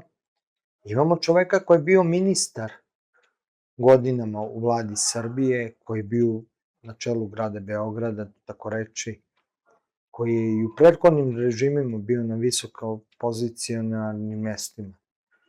I sudovi, znači, čak i kad se donese presuda da mogu da utiču na svedoke i zato moraju u kući da budu, ništa ne rade da se to sprovede, tako da mi ne znamo šta radi Vesić i kako utiče na svedoke. A s druge strane, imamo da tako olako neki ljudi mogu da idu bez nanogice, mogu da idu bilo gde tako da nestanu. Veselin Milić je zvanično ljudi nestao. On ne postoji. Mi ne znamo gde je. Niti se je javio, niti je nagovestio bilo gde deče. Niti znamo da li će se ikad pojaviti nazad u Srbiji. A istovremeno imamo što se dešava Maji Jakišiću, uzbunjivaču s Kruševca, ženi koja je saradnik spoljni Srbin Info, u smislu kao novinar izveštač je nama govorila i dostavljala podatke i pisala je novinske članke i radila istraživanja, ali ona je pre svega uzbunjivač, nije ona, mislim, ona je spoljni saradnik u tom smislu što smo imali saradnju, dok je radila kao novinar istraživač, otkrila je prvi hacijendu sa marihuanom u Kruševcu, 5 tona. To je u krajem septembra, početkom septembra, početkom oktobra kod nas na Srbin Info objavljeno. Imate. Baš na kanalu Srbin Info, ne Srbin Info, kanal Centru. I ona je posle toga čak bila i u pritvoru zbog toga, pa je puštena. A sada je zbog iznošenja stava jednom tužiocu, ne samo što je presuđeno da je kriva, nego joj ne dozvoljavaju da plati kaznu, nego mora 5 meseci da bude u zatvoru. Znači, jedan Veselin Milić i jedan Goran Vesić, ne samo da nisu u zatvoru, nego ne znamo gde su. A Maja Jakišić, koja otkriva kao uzbunjivač, kao novinar, istraživač, ogromne hacijende marihuane i zbog toga bi trebala ne samo na RTS-u, nego i na Novoj, i na N1 da bude prisutna i da daje iskaze i da govori o tome. Ona je osuđena na zatvor 5 meseci, bez mogućnosti da plati tu kaznu i sa velikom mogućnosti ako ode u taj zatvor da bude ubijena, da strada, i to u Požarevcu, iako ima takav zatvor u Kruševcu gde bi mogla da služi kaznu gde ona živi, oni ju šalju u Požarevac. Ona je pre toga govorila i o korupciji u Kruševcu, kada je u pitanju Bratislav Gašić. To je onaj čovek koji preko Zdenka Tomanovića i preko Miškovića pokušava da, nazovimo zdravi SNS, spoji sa Studentskom listom. Ako lažem, nek me tuže, ili neka dođu u moje emisije, ili dođemo u debatne emisije, pa sva trojica, pa da vidimo da li ko laže, ako ne laže. Ali neće ni jedan od njih da dođe, naravno, ni da me tuže, jer znaju da je istina ovo sve što sam rekao. Imamo takvu situaciju u Srbiji.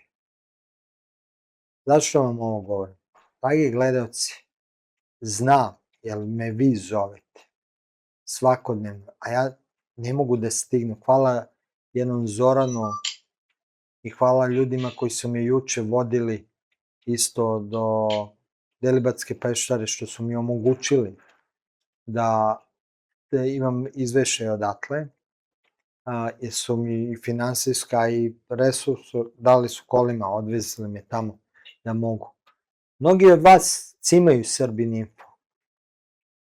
Kad dođu pod udarom kao Maja Jakešić za mnogo manje stvari, čekujući pomoć, pravo, jer smo slobodni mediji. A ja vama mogu samo da poručim, ja ću dati sve od sebe da o tome izvešavam.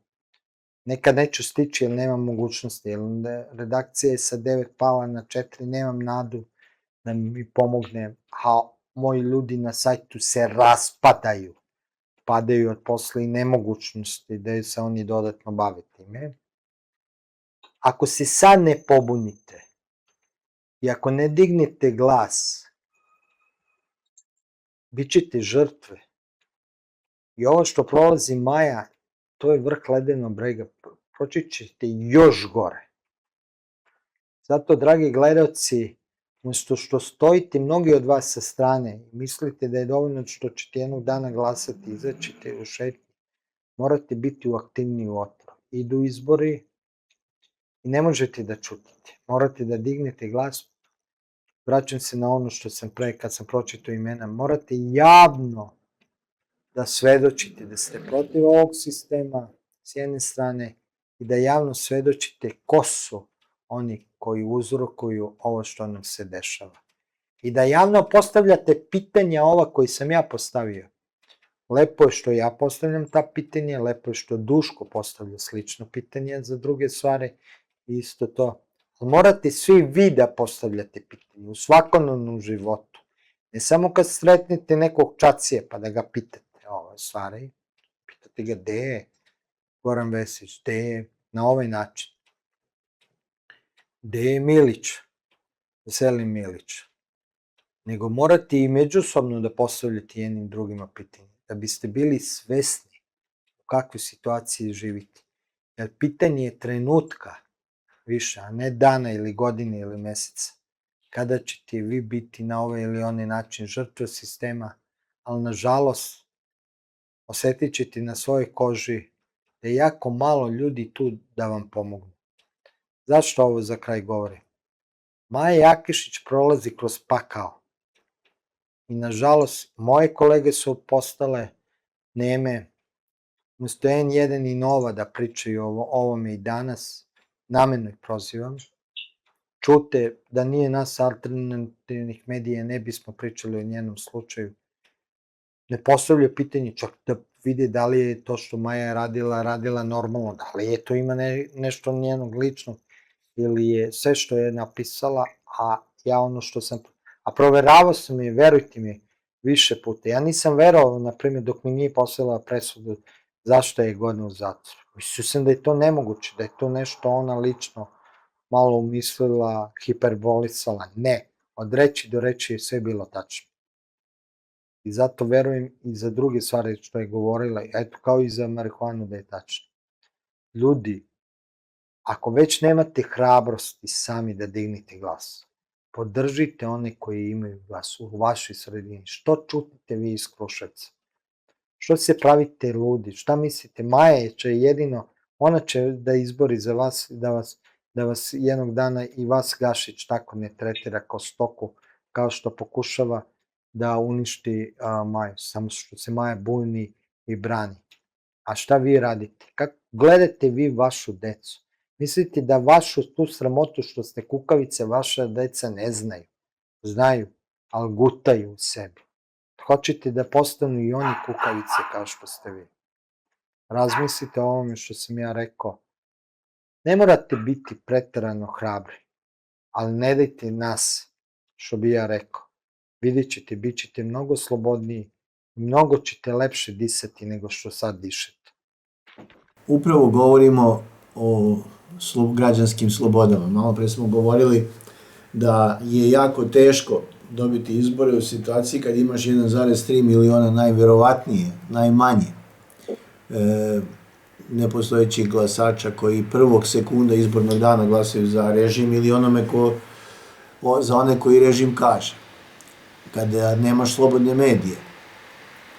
Nego evo ovako, ostalo su 3-4 kanala na YouTube-u koja otvoreno, jasno i glasno kritikuju režim, a da vas ne zamajavaju svojom pričom kako bi vas u stvari uspavali i paralisali u vašem otporu. I imamo treću stvar, to je zastrašen narod. Narod treba da ima pravo da govori šta misli. Narod ima obavezu da učestvuje u javnom životu i narod ima obavezu da brani suverenitet. Ponavljamo, član 2, stav 2, građanin je osnova suvereniteta Srbije. Prema tome, kada građanin kritikuje osnovano loše rešenje u društvu ili loše stvari, građanin ispunjava svoju građansku dužnost. Ali ja vas pitam, zašto prebijate građane koji to rade? Znam šta, 90% odgovora je zato što su strani plaćenici. Šta ćemo sa stranim plaćenicima koji sede po ministarstvima, javnim preduzećima i drugim državnim institucijama i koji manje više odlučuju šta će se raditi na tim mestima? Šta ćemo s njima? Šta ćemo sa tolikim brojem političkih i društvenih organizacija i nevladinih organizacija koje se finansiraju novcem iz inostranstva? Jer vi stvarno mislite da smo mi toliki kreteni da verujemo da neko iz Velike Britanije ili Sjedinjenih Država ili Nemačke ili ne znam koje druge države, Norveške, uplati neki novac i kaže evo vam deco, branite demokratiju u Srbiji, u interesu građana Srbije. Amin.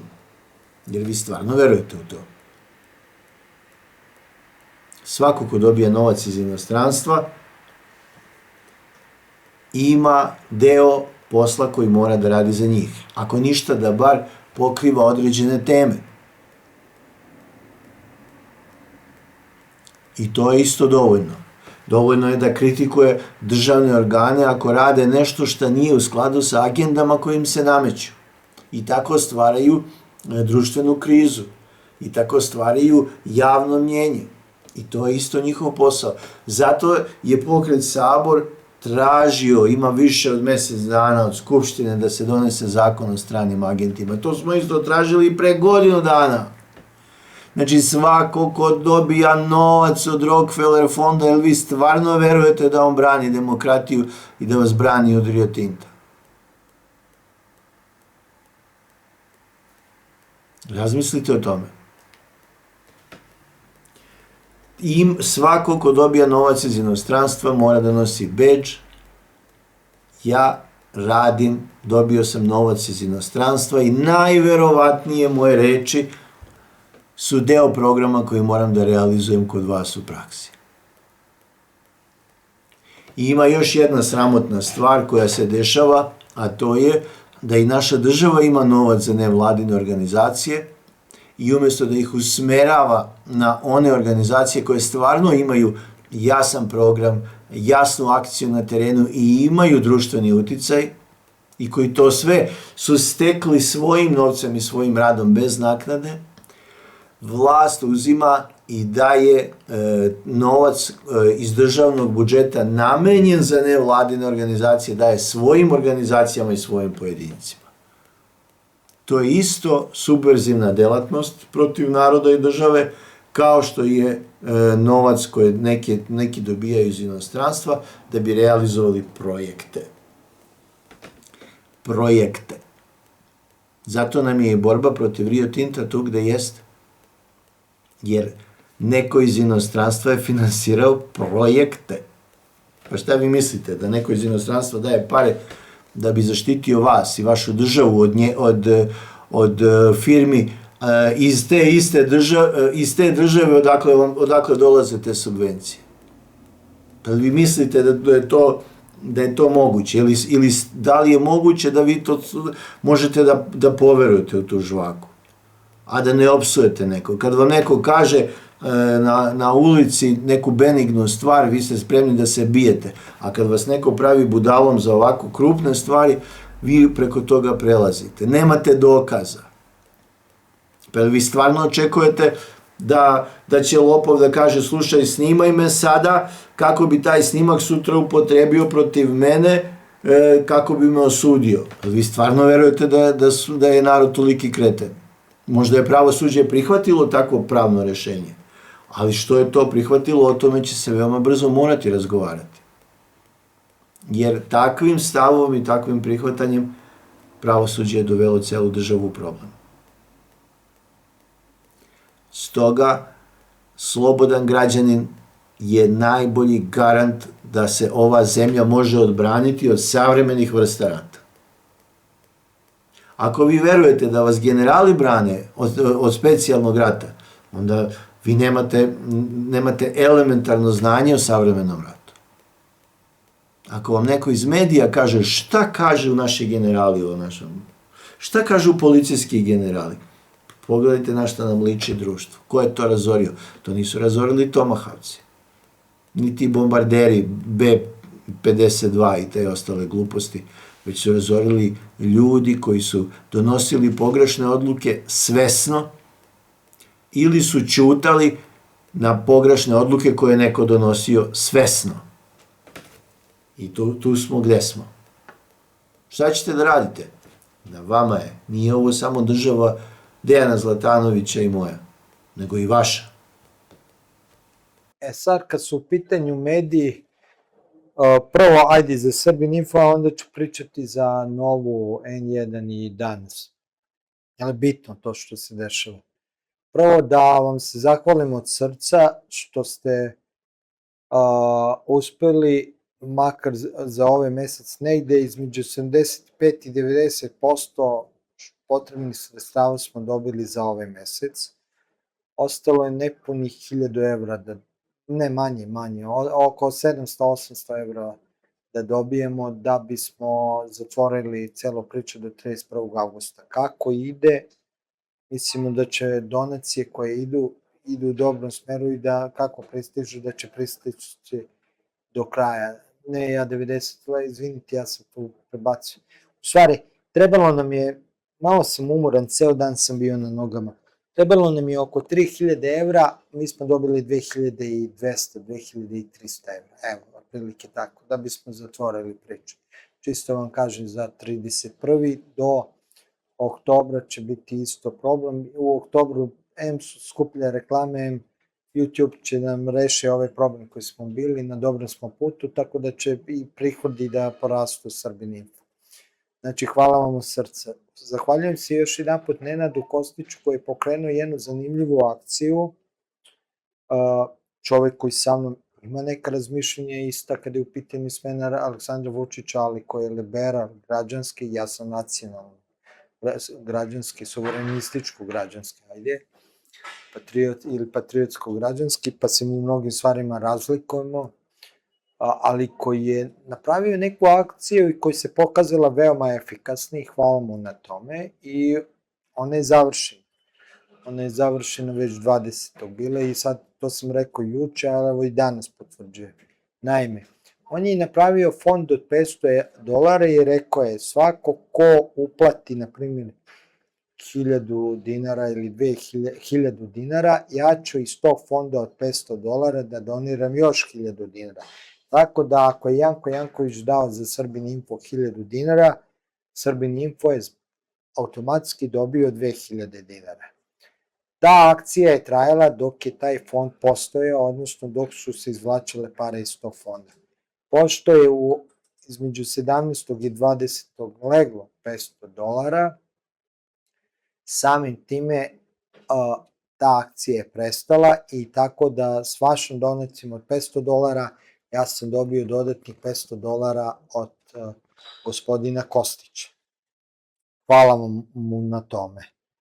Zašto je to dobra akcija? To je dobra akcija, može ti kod mene, evo, neko ako hoće $100 evra da donira, može da kaže, evo, ja doniram 100 evra, ali tako što ako neko da 1000, 2, 3000, 1000 dinara ili 5000 dinara za Srbin Info, ja ću dati iz tog fonda još 5000 dinara.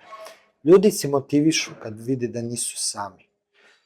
I to bi super, trebamo, mislim, tu akciju kad je u pitanju i humanitarne pomoći.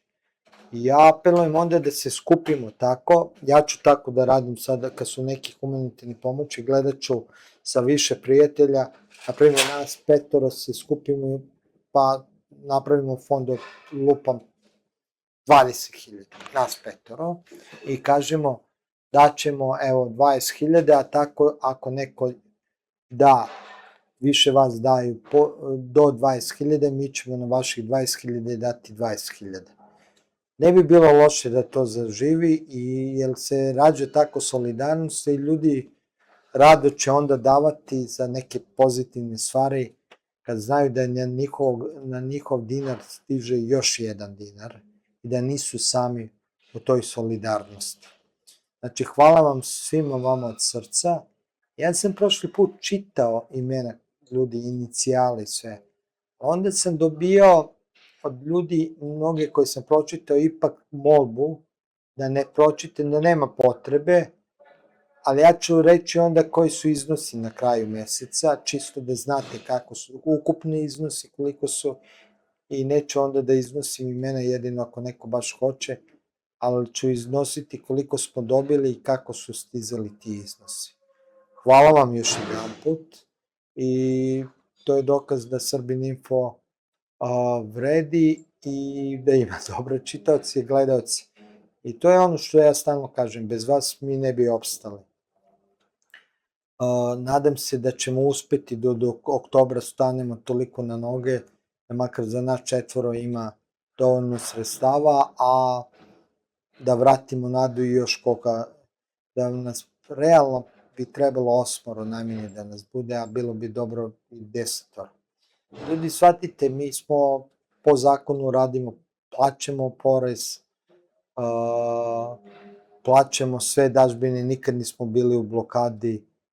Ovaj put se desilo, nama je 6.000 za nas 4 su troškovi, ali to su troškovi infostana i plate i sve, jer mi plaćamo i socijalno i sve. Da vas ne zbuni kako to sad 9 ljudi 9.000, a 4 6.000, pa neki dažbine su iste, da li vas je 2, 3 ili 5. Zbog toga je takva razlika. U početku morate da ih platite, pa ih plaćate.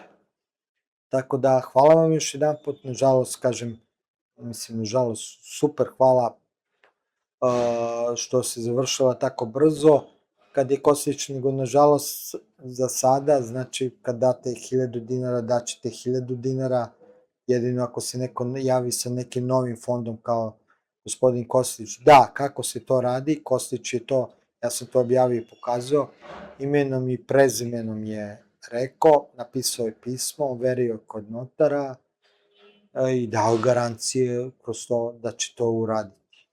I dok kada ta akcija traje. Znači, to postoji u SAD, u Americi, i to je, eto, na primjer, nisam, vidite, protivnik Amerikanaca, nekih stvari, mislim da je jako lepa tradicija njihova i postupak kako se skupljaju humanitarne pomoći. Kažem, volao bi da to saživi kad radimo i druge neke stvari. Sad kad su mediji u pitanju, vidimo da su N1 ovaj danas pod udarom i postoji i radar velika verovatnoća da će biti stavljeni pod kontrolom Vučića. Privatni su mediji. Mojim kolegama iz tih medija, većina njih, ja znam, ogromna većina, ono koje poznam, stvarno su iskreni protivnici Aleksandra Vučića.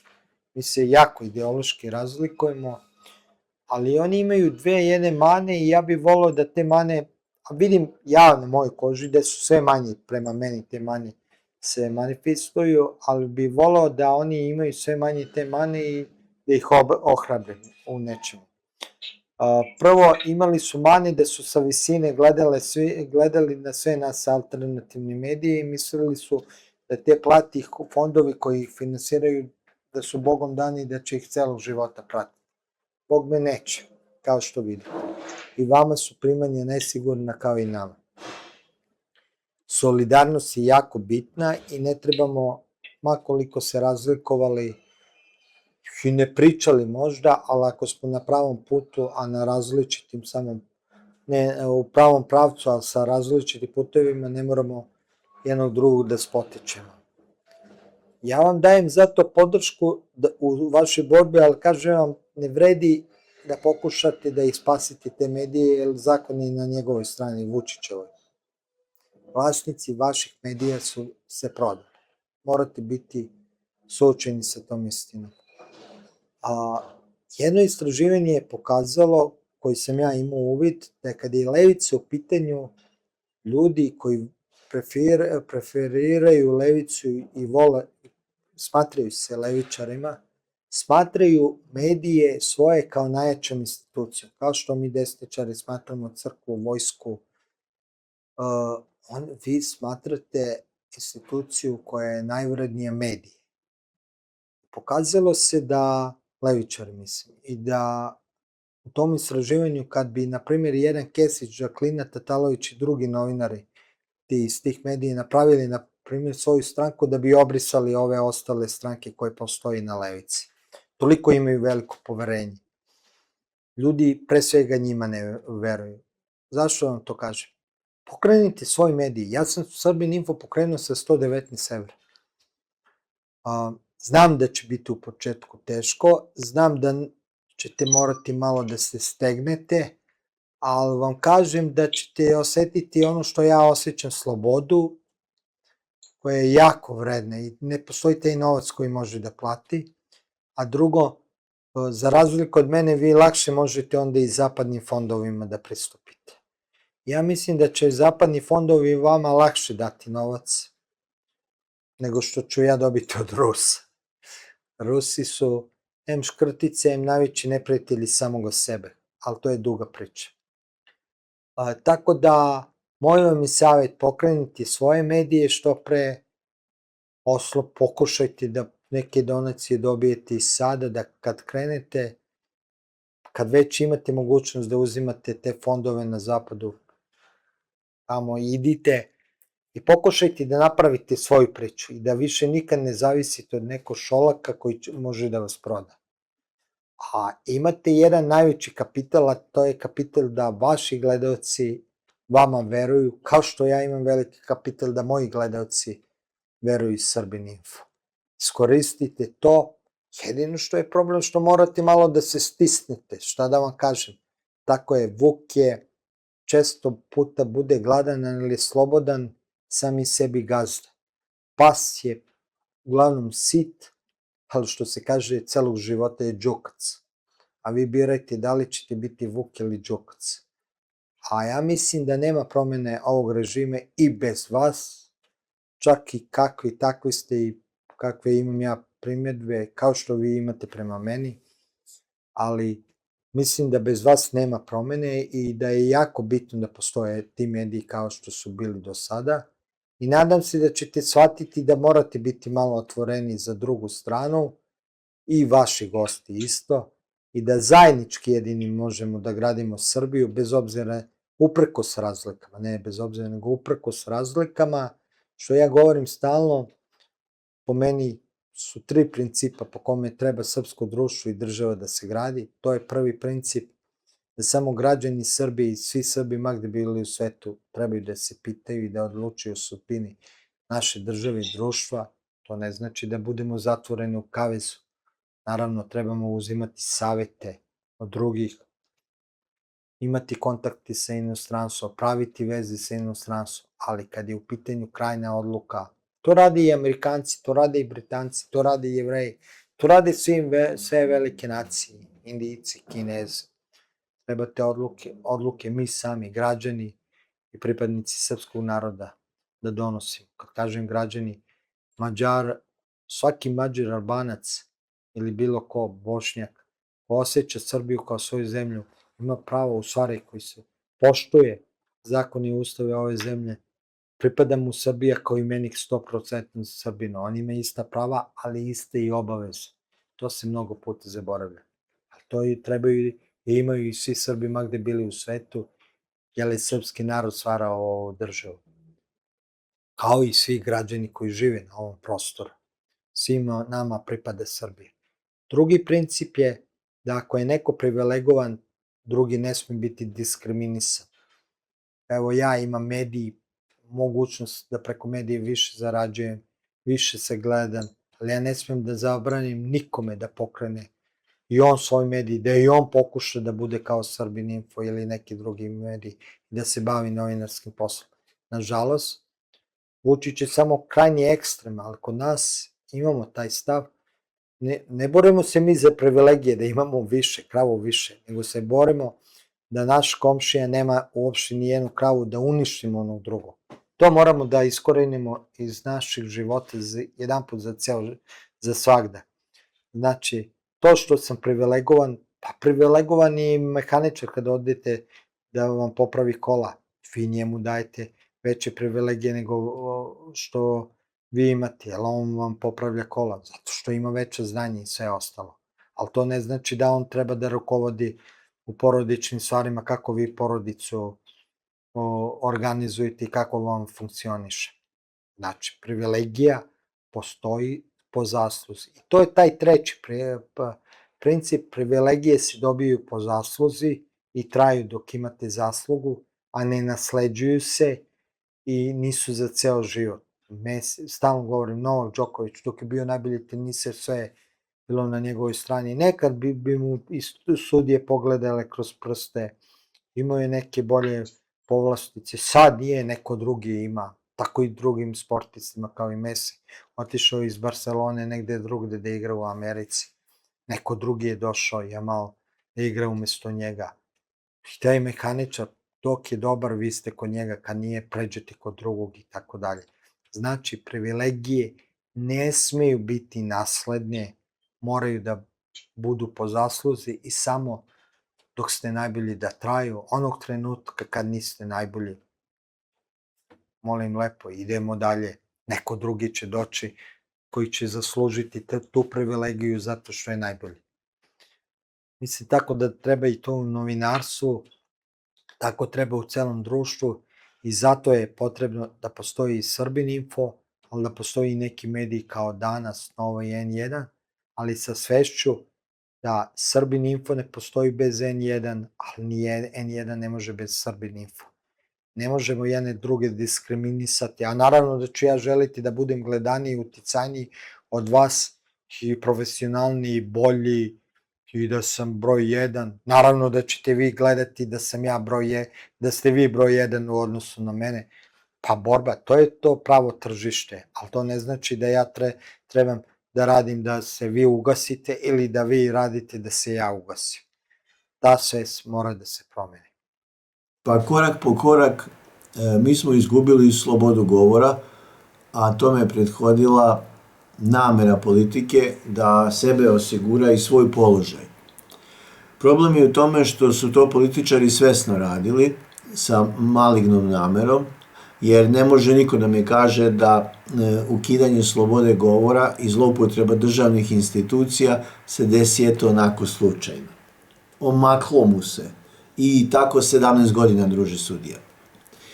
Prema tome, delovanje političkog okupacionog projekta SNS, SPS, SRS je upravo dovelo zemlju do ovde. Da li je zemlja u goroj situaciji nego što je bila? Mislim da jeste. Da li je zaduženija? Jeste. Da li ima manje stanovnika? Ima. Da li ljudi manje vole ovu zemlju? Manje. Da li žive lošije? Lošije. Da li žive kraće? Da li su bolesniji? Da li nam je lošije obrazovanje? Da li nam je lošije zdravstvo? Da li smo siromašniji? Da li nam propada selo više nego što je propadalo pre? Postavljam vam pitanje, šta se onda dešava sa nama? Oni koji su trebali da zaustave zloupotrebu državnog sistema, državnih institucija i zloupotrebu političkog sistema, to nisu uradili. A sećate se da su se kleli kako će oni to da rade. Naš je problem što sada kada vi pokušavate to kao građani da uredite, oni kažu ne, to je naš posao, a vi kažete pa ti ne radiš svoj posao. Zašto ne radiš svoj posao? On kaže ne, i zovne policajca koji vas uhapsi zato što se mešate u njegov posao, na primjer prozivate sudiju, ili ignorišete sud. Kažete ja ne priznajem odluke ovog suda, već priznajem samo sud svoje partije. Sjetite se toga. Tako kad su oni uzjehali, jer nisu priznavali sud, već samo sud svoje partije, sada je sud postao sud njihove partije. Šta da radimo sada? Jedna opcija je da se ponašamo kao oni. Ali kuda to vodi? A druga opcija je da psujemo kapetana u potoku. Negde daleko, da niko ništa ne čuje, da slučajno ne bi izgubili posao ili ne bi sebe doveli u neprijatnost. A treća opcija je da preduzmemo ono što mora da se preduzme, šta donosi rešenje u praksi i šta poboljšava stvari u životu. Na vama je šta će da se desi. Jer, opet ponavljam, imate opciju da ignorišete odluke, ali ćete biti prisiljeni organima sile. Policajci, kada ste prijavljivali ljude koji su bili iznenada prijavljeni na vašoj adresi pred izbore, sjetite se one kuće u Obrenovcu da je bilo 146 ili 147 prijavljenih, a kuća nezavršena. Samo krov, cigla i zidovi, to je to, bez prozora, bez ičega. Policija nije reagovala, ali zato kad izvršitelj naloži da proveri gde vi živite, policija to odmah radi. Ovako, kao, da li je to u redu? Da li vi plaćate, zašto se to dešava? Evo, izašao je spisak 15 najuspešnijih firmi i privrednika i ne znam kako bih nazvao taj spisak, koji su stvarili najveći neto ili bruto profit u protekloj godini. Među njima je čak i jedan izvršitelj. Čak kako nam se desilo da od toliko ljudi koji šiju tekstil, teksas, zavese, tkačnice, boje tekstil, prevoze robu, voze šlepere, voze u inostranstvo robu, kako je se desilo da jedan izvršitelj, ako je istina taj spisak, a čini mi se da jeste, i ostvario veći profit i reagirao se bolje nego svi ti privrednici. Sistem koji se raspada, kao što je režim koji trenutno gledamo, pokušava da se okruži onim profesijama koje će da ih slušaju. A koje su te profesije? Pa to su one profesije koje u inostranstvu nikad ne bi moglo da odu.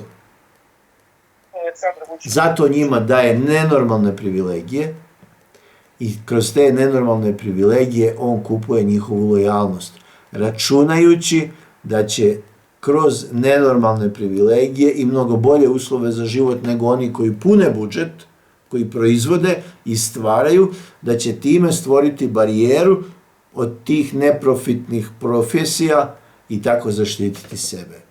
I istina je, u ovom trenutku narod se rve sa izvršiteljima, sa pravnicima u sudstvu, pravnicima u tužilaštvu, pravnicima u policiji. Izvinite, nemojte da se ljutite, ali takva je činjenica. U ovom trenutku se gase firme koje pune budžet, samo zato što neko pristaje da zbog dobijanja nenormalnih privilegija indirektno, svesno ili nesvesno brani ovaj režim. To tako dugo ne može, jer i ovaj resurs koji puni budžet će se jednog dana potrošiti. Ali vi mislite da će onda krenuti, imaju rude, jel tako? Imaju rudna bogatstva, imaju vode, ima zemlja, ima neka imovina od tih ljudi koji su pobegli odavde i to valja može i da se prodaje, jel da?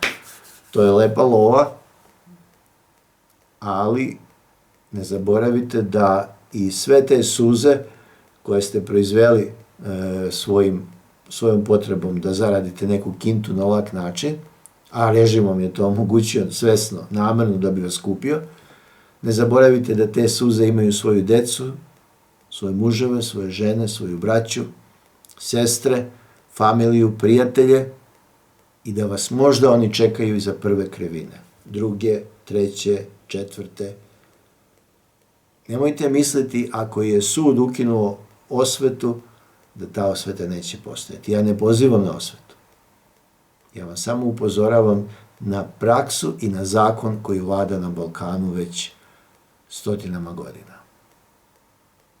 Na vama je da napravite izbor. Dejan i ja smo napravili. I svi oni ljudi koji su na ulici. A u ovom trenutku vi ste poslednja brana između naroda i režima. Šta ćete da uradite? Zavisi od vas. Narod je svoje odlučio. Evo, polako idemo u kraju i sad imam jednu informaciju koju smo mi kao Srbin Info izbacili, Bujanovačke novine su to izbacile, a to dokazuje šta, opet ono što ja celu emisiju pričam o tome, šta znači čutnja i kako se vraća kao bumerang. Mnogi sveštenici, nažalost, čute na ovo što se radi kad je u pitanju urušavanje porodičnih vrednosti, izdaje države, nemoral i tako dalje i tako dalje. I misle dovoljno da imam svoju parohiju, da radim, da čutim, ne moram da kršim zakon, ok, neću biti hrabar, dovoljno da sam moralan, ali ne moram da budem hrabar, iako je Bog rekao i Mojsiju, a i Hristos je uputio to običnim ljudima poruku istu kao što je Mojsije dobio od Boga, to je budite slobodni i hrabri, a ostalo će se Bog pobrinuti za vas. Naime, i onda to svoj kukavičluk pravdaju time što nikome nisu zlo naneli, a Bog je namenio čoveku nešto više, ne samo da ne nanosi zlo, nego da ima i obavezu da bude hrabar, da ne čuti. Sad, o čemu se dešava?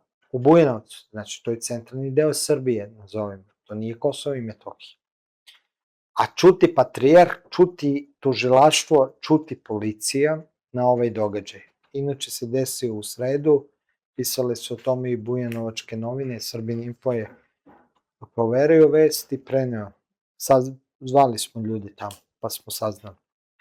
Patrijarh i tužilaštvo čute, Albanci u Bujanovcu terorisali srpskog sveštenika u parohijskom domu.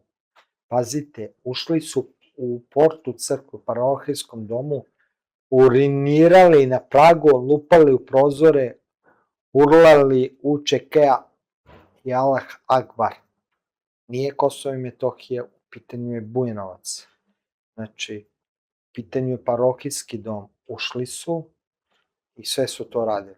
Pročitat ću, izvinite sad, skoro celo vest, da bi saznali šta se desilo, da ne bi slučajno ispalo da sam ja nešto prepričao pogrešno ili slagao.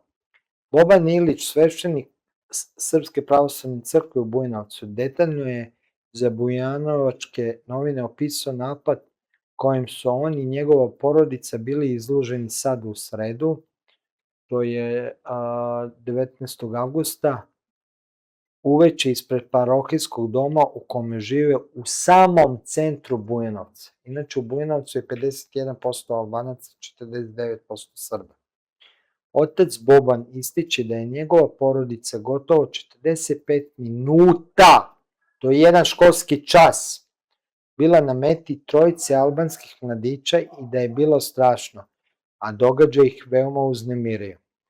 Gde ste Srbi, čutite i gledate, a ja ono što znam u Bujnovcu čak de facto ima više Srba zato što su većina Albanaca, dosta veliki broj Albanaca živi preko. A samo se vode da su u Bujnovcu. Uzvikivali su UČK, Allah Ekber, mahali albanskom zastavom, lupali u prozore i urinirali na pragu parohijskog doma, kaže sveštenik. Smatra da napad na njega i parohijski dom nije slučajnost, već da su izrednici dobro znali šta rade i koga napadaju. Ilić kaže da je u trenutku kada su mladići došli, to je oko 10:30 uveče, bio u kući sa suprugom i unucima. Njegova supruga, znači sa decom su bili. Nijedan Srbin da dođe da odbrani svog sveštenika. Zašto? Pa sveštenici su kukavice u mnogim slučajima, čas izuzecima, naravno, ali eto, šta vam se dešava? Da ste hrabri uvek, to se prelije i na vašu pastvu, a ovako, čutite vi, čuti i pastva.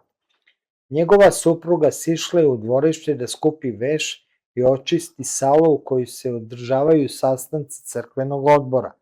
Tog dana, kako kažu, u parohijskom domu održan je sastanak u vezi izgradnje nove crkve kod parohijskog doma, kojem je prisustvovao i vladika Pahomije.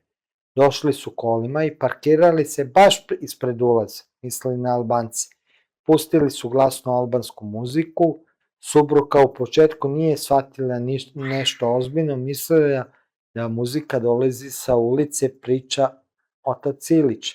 Prema njegovim rečima, ona se potom sklonila iza kapije i posmatrala ih dok je on bio u sobi sa unucima.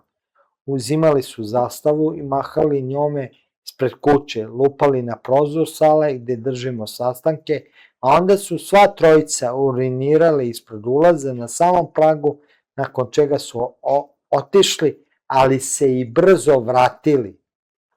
Pošto su prvi put otišli nakon uriniranja, on je sišao, a supruga mu pokazala šta se dogodilo. Počeli smo da čistimo, razmišljali smo da zovemo policiju. Razmišljali smo da li da zovemo policiju, da ne izazovemo neki veći incident. Sveštenik usred Srbije razmišlja da li da zove policiju, da ne izazove veći incident zato što je neko urinirao po parohijskom domu. Eto, gde smo došli. Zamislite jedan protiv Mati Nenadović da je bio takav sveštenik. Pa kad bismo mi imali Srbiju ovako kakvi danas imamo? Da li bismo dalje bili po Turcima da smo imali takve sveštenike? Ipak, mladići su prema njegovim svedočenjem ubrzo se vratili. Ponovo su došli, muzika do daske, 2 puta su dolazili na obližnji parking, turirali su auto, driftarli, kako se kaže, vozili su crni Audi, prozori su bili otvoreni, muzika glasna. Ja pretpostavljam, znajući sve, to su Albanci koji žive preko, došli su na odmor i oni napili se i počeli su da se junače. Prema njegovim rečima vratili su se i 3. put i ponovo puštali glasnu muziku i uzvikali parole UČK i Allah Ekber gestikulirali. Ja sam onda tek tada, posle 3. puta, pozvao policiju, jer bolje da pozovem policiju nego da čekam da urade nešto drugo. Nisam znao šta im je sledeće bilo na pameti. On navodi da je sve to trajalo između 45 minuta, oko 45 minuta do dolaska policije. Eto. Bojali smo se da ne daj Bože kolima ne povrede nekog, mene nikog nije strah, samo Gospoda, ali ovo je bilo divljenje ničim izazvano. Ne verujem ti, oče Iliću, da te nije strah nikog osim Gospoda, ti bi odmah pozvao policiju i znao bi kako se prota Mate Nenadović s takvim obračunavao, odnosno pozvao bi svoju pasu da dođu tu. Bojim se da se bojiš svega osim Gospoda. Samo da je... Kaže, kako mediji saznaje, jedan mladi Albanac je došao sa Kosova da maltretira srpskog sveštenika, drugi iz Velikog Trnovca kod Bujnovca.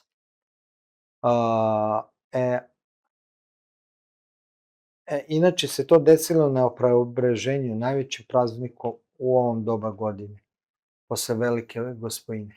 Eto šta smo doživjeli i to je to.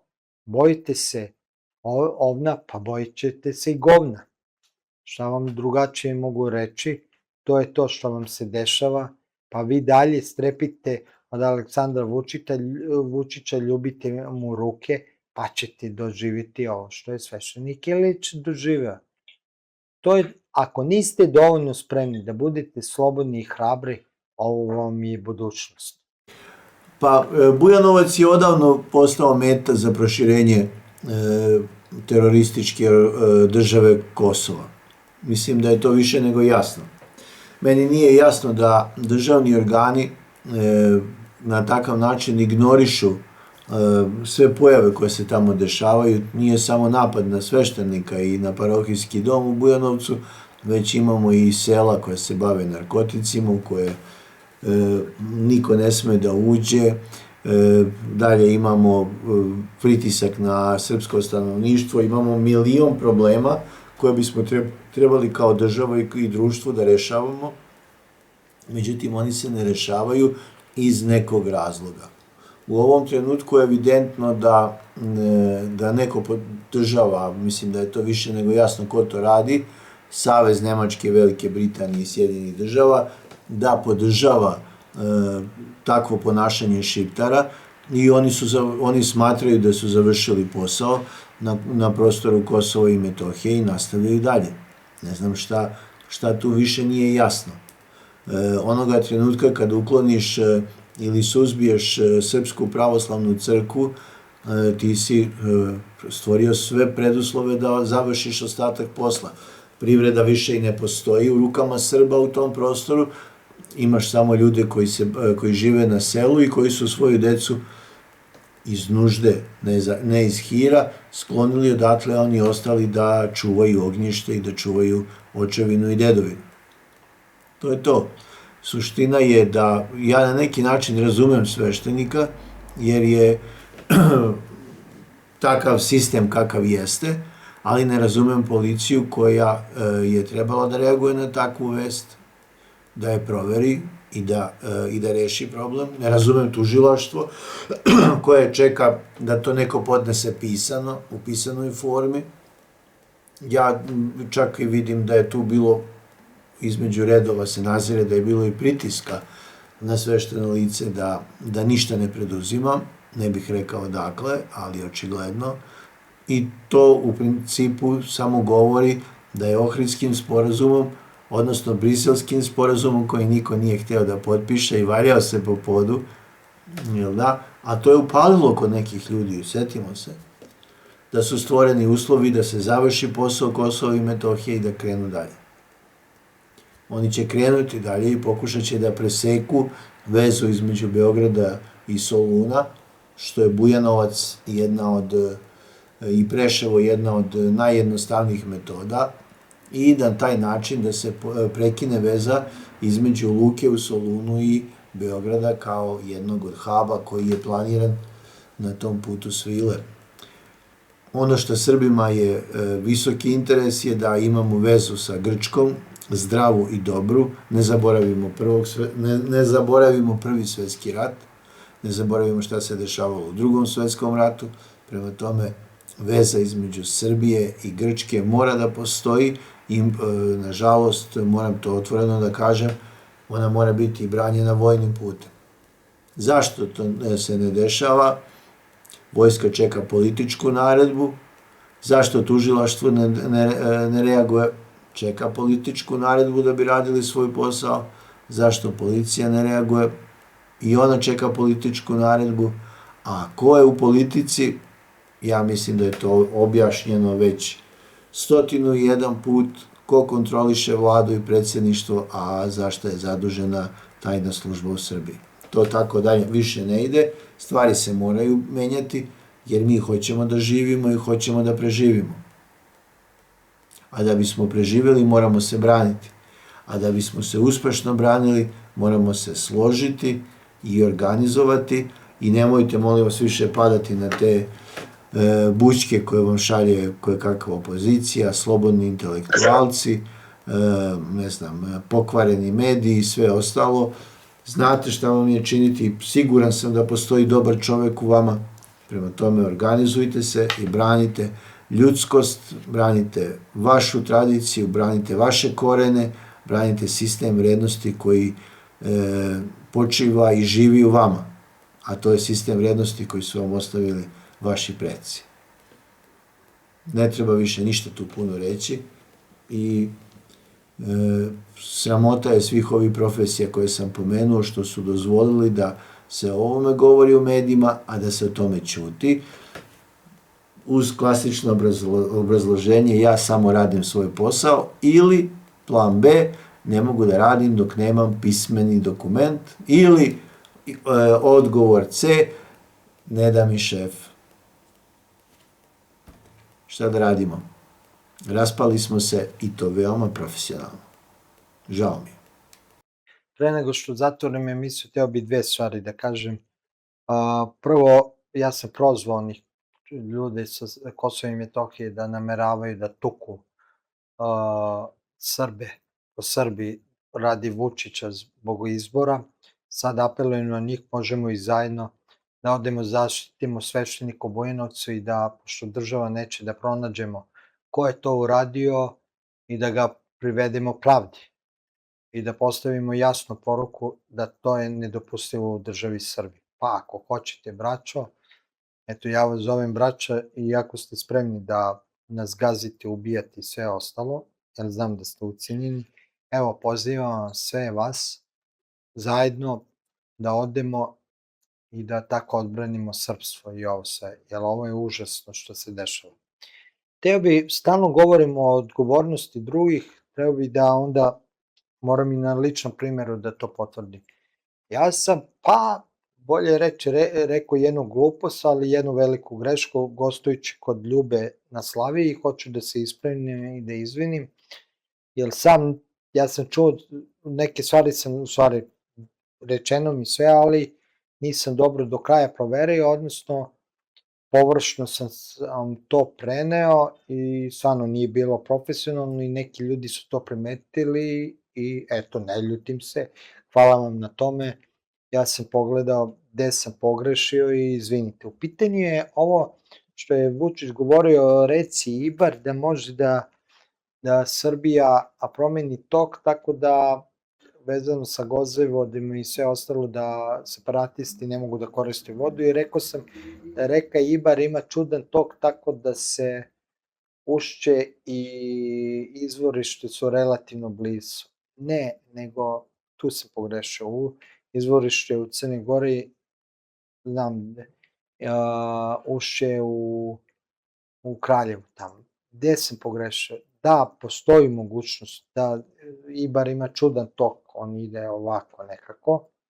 Sve ostalo, i Srbija, da, može da preseće, ali nije na način kako sam ja rekao, nego na način tako što pre nego što iz centralne dela Srbije, ili što bi ja rekao iz Raške, uđe u Metohiji, ne, na sever Kosova, mi možemo u Ribarićima otprilike gde počinju Gazivode da napravimo ta vrsta, to je taj tunel, stvarno on je nekih 10 do 15 km, ta cev, do reke, ajde tačnije da budem, Jošanice, koja uliva se u reku Raško, a reka Raška se uliva u Rašku u Ibar. Relativno blizu ušće. Relativno kažem, ne kažem da je baš blizu. Drugim rečima da ta voda koja bi išla kroz Kosovo i Metohiju nema potrebe i ne treba sa nekim cevima i sa regulacijom Jošanice i reke Raške može lako da se prebaci od grada Raške u Ibar, opet. To je prava istina i eto, izvinjavam se i smatram da i ja imam pravo Ne, ja imam obavezu da budem odgovoran i kad nešto kažem što je veoma netačno, da moram da se ispravim i da se izvinim. Izvinjavam se još jedanput i sad sam vam dao celokupnu informaciju tačno do kraja. I ne ljutim se, eto to, kad su komentari u pitanju, nikad se ne ljutim ako ukažete stvarno na moju grešku dobronamerno, jasno i precizno, ali se ljutim kad vidim stvarno, nekad dođem van sebe u smislu ne mogu da podnesem takve ljude koji zato što su kukavice ili nesposobni nešto da urade pa zavide drugome pa onda prebacuju, a istovremeno vlast ili nasilnika znaju da opravdaju. Ili kao botovi vređe. A kad neko dobronamerno mi ukaže na moju grešku, koja je stvarno velika i krucijalna, nemam potrebe da se ljutim, naprotiv, zahvalan sam i daću sve od sebe da je ispravim. Ništa, Duško, jel imaš još nešto da kažeš ili da završavam emisiju? Evo, ništa, predlažem da završim. Dragi gledalci, ovo je bilo još jedno prelistavanje koji su zajednički radili profesor dr. Duško Kuzović i ja, Dejan Petar Zlatanović, za narod, za Srbiju ove godine na celom Kosovu i Metohiji, tamo gde je srpski narod, tamo gde su ljudi dobre volje u Prizrenu i tamo gde su studenti, Bog vas sve blagoslovio i od zlog spasio s Bogom. Pomože Bog, braćo i sestre, svi Srbi ma gde bili u svetu i svi ljudi dobre volje. Vi se nalazite na kanalima Srbin Info i Centar. Ovom prilikom želim da vas informišem da je YouTube omogućio pretplatu na našim kanalima. Time ostvarujete neke od pogodnosti. Također, ako želite da pomognete rad naše redakcije, možete uplatiti donacije preko platforme Patreon ili direktno na naš devizni ili dinarski račun firme. Instrukcije za plaćanje možete naći u opisu svakog našeg videa.